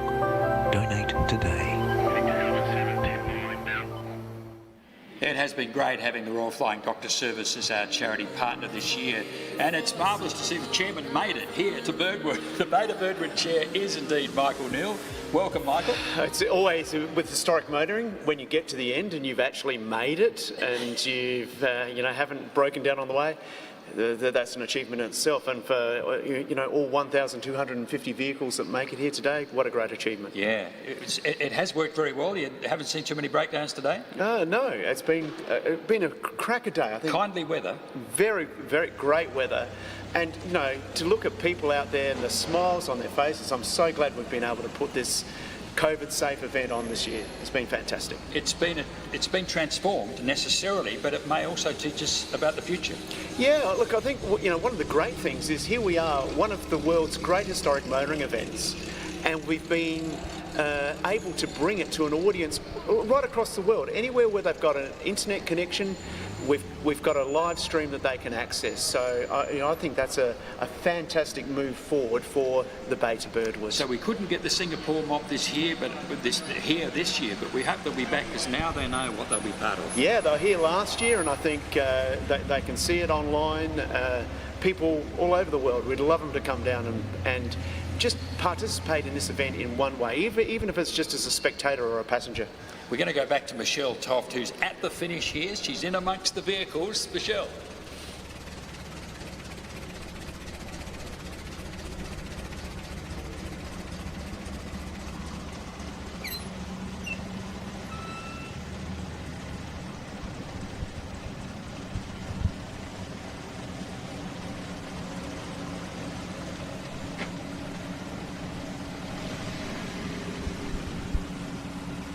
Here we are in Birdwood at the finish line of the Beta Birdwood, and with congratulations to all of the vehicles that have made it. You made it to the finish. Woo! It's been an incredible day, and even though things have been a bit different this year, I still feel like all the entrants have had a fantastic time and have enjoyed the scenery of the Adelaide Hills, which is beautiful and green right now. And I've spoken to a few entrants, and they're deciding what to do after they leave the Motor Museum. They're going to visit the cafes around in the country towns that we have up here and have lunch and things like that, have a picnic. It's an incredible, beautiful day, and I think it's fantastic that we are able to still do this event each year. And here we are from the finish line. Back to you, Keith. The chair is in the studio with us. You don't get to do this without a lot of very important sponsors. No, that's true, and I think Michelle was exactly right. We've put on an event today that hasn't lost the essence of the Beta Birdwood, but it's been modified to be COVID compliant. We've had great assistance from our sponsors, the wonderful Shannons, who we've worked with for a long time. South Australian Tourism Commission, I know people are heading out to the Adelaide Hills soon after this. Auto Transformers, Antique, Tyres, Eastside Automotive, of course our media partners, The Advertiser, and these fantastic people, Channel 44, who are helping us to do this live stream. Wonderful support from them.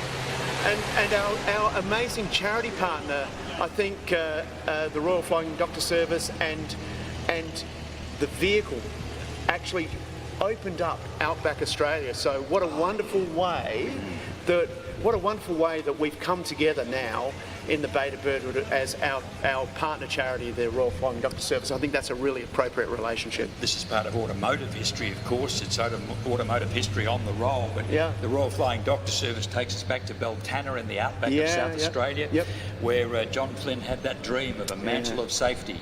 And he needed some new technology like aeroplanes and pedal wirelesses to do it, and now we have this fabulous organisation. It's been great to have him with us. Yeah, it is fantastic.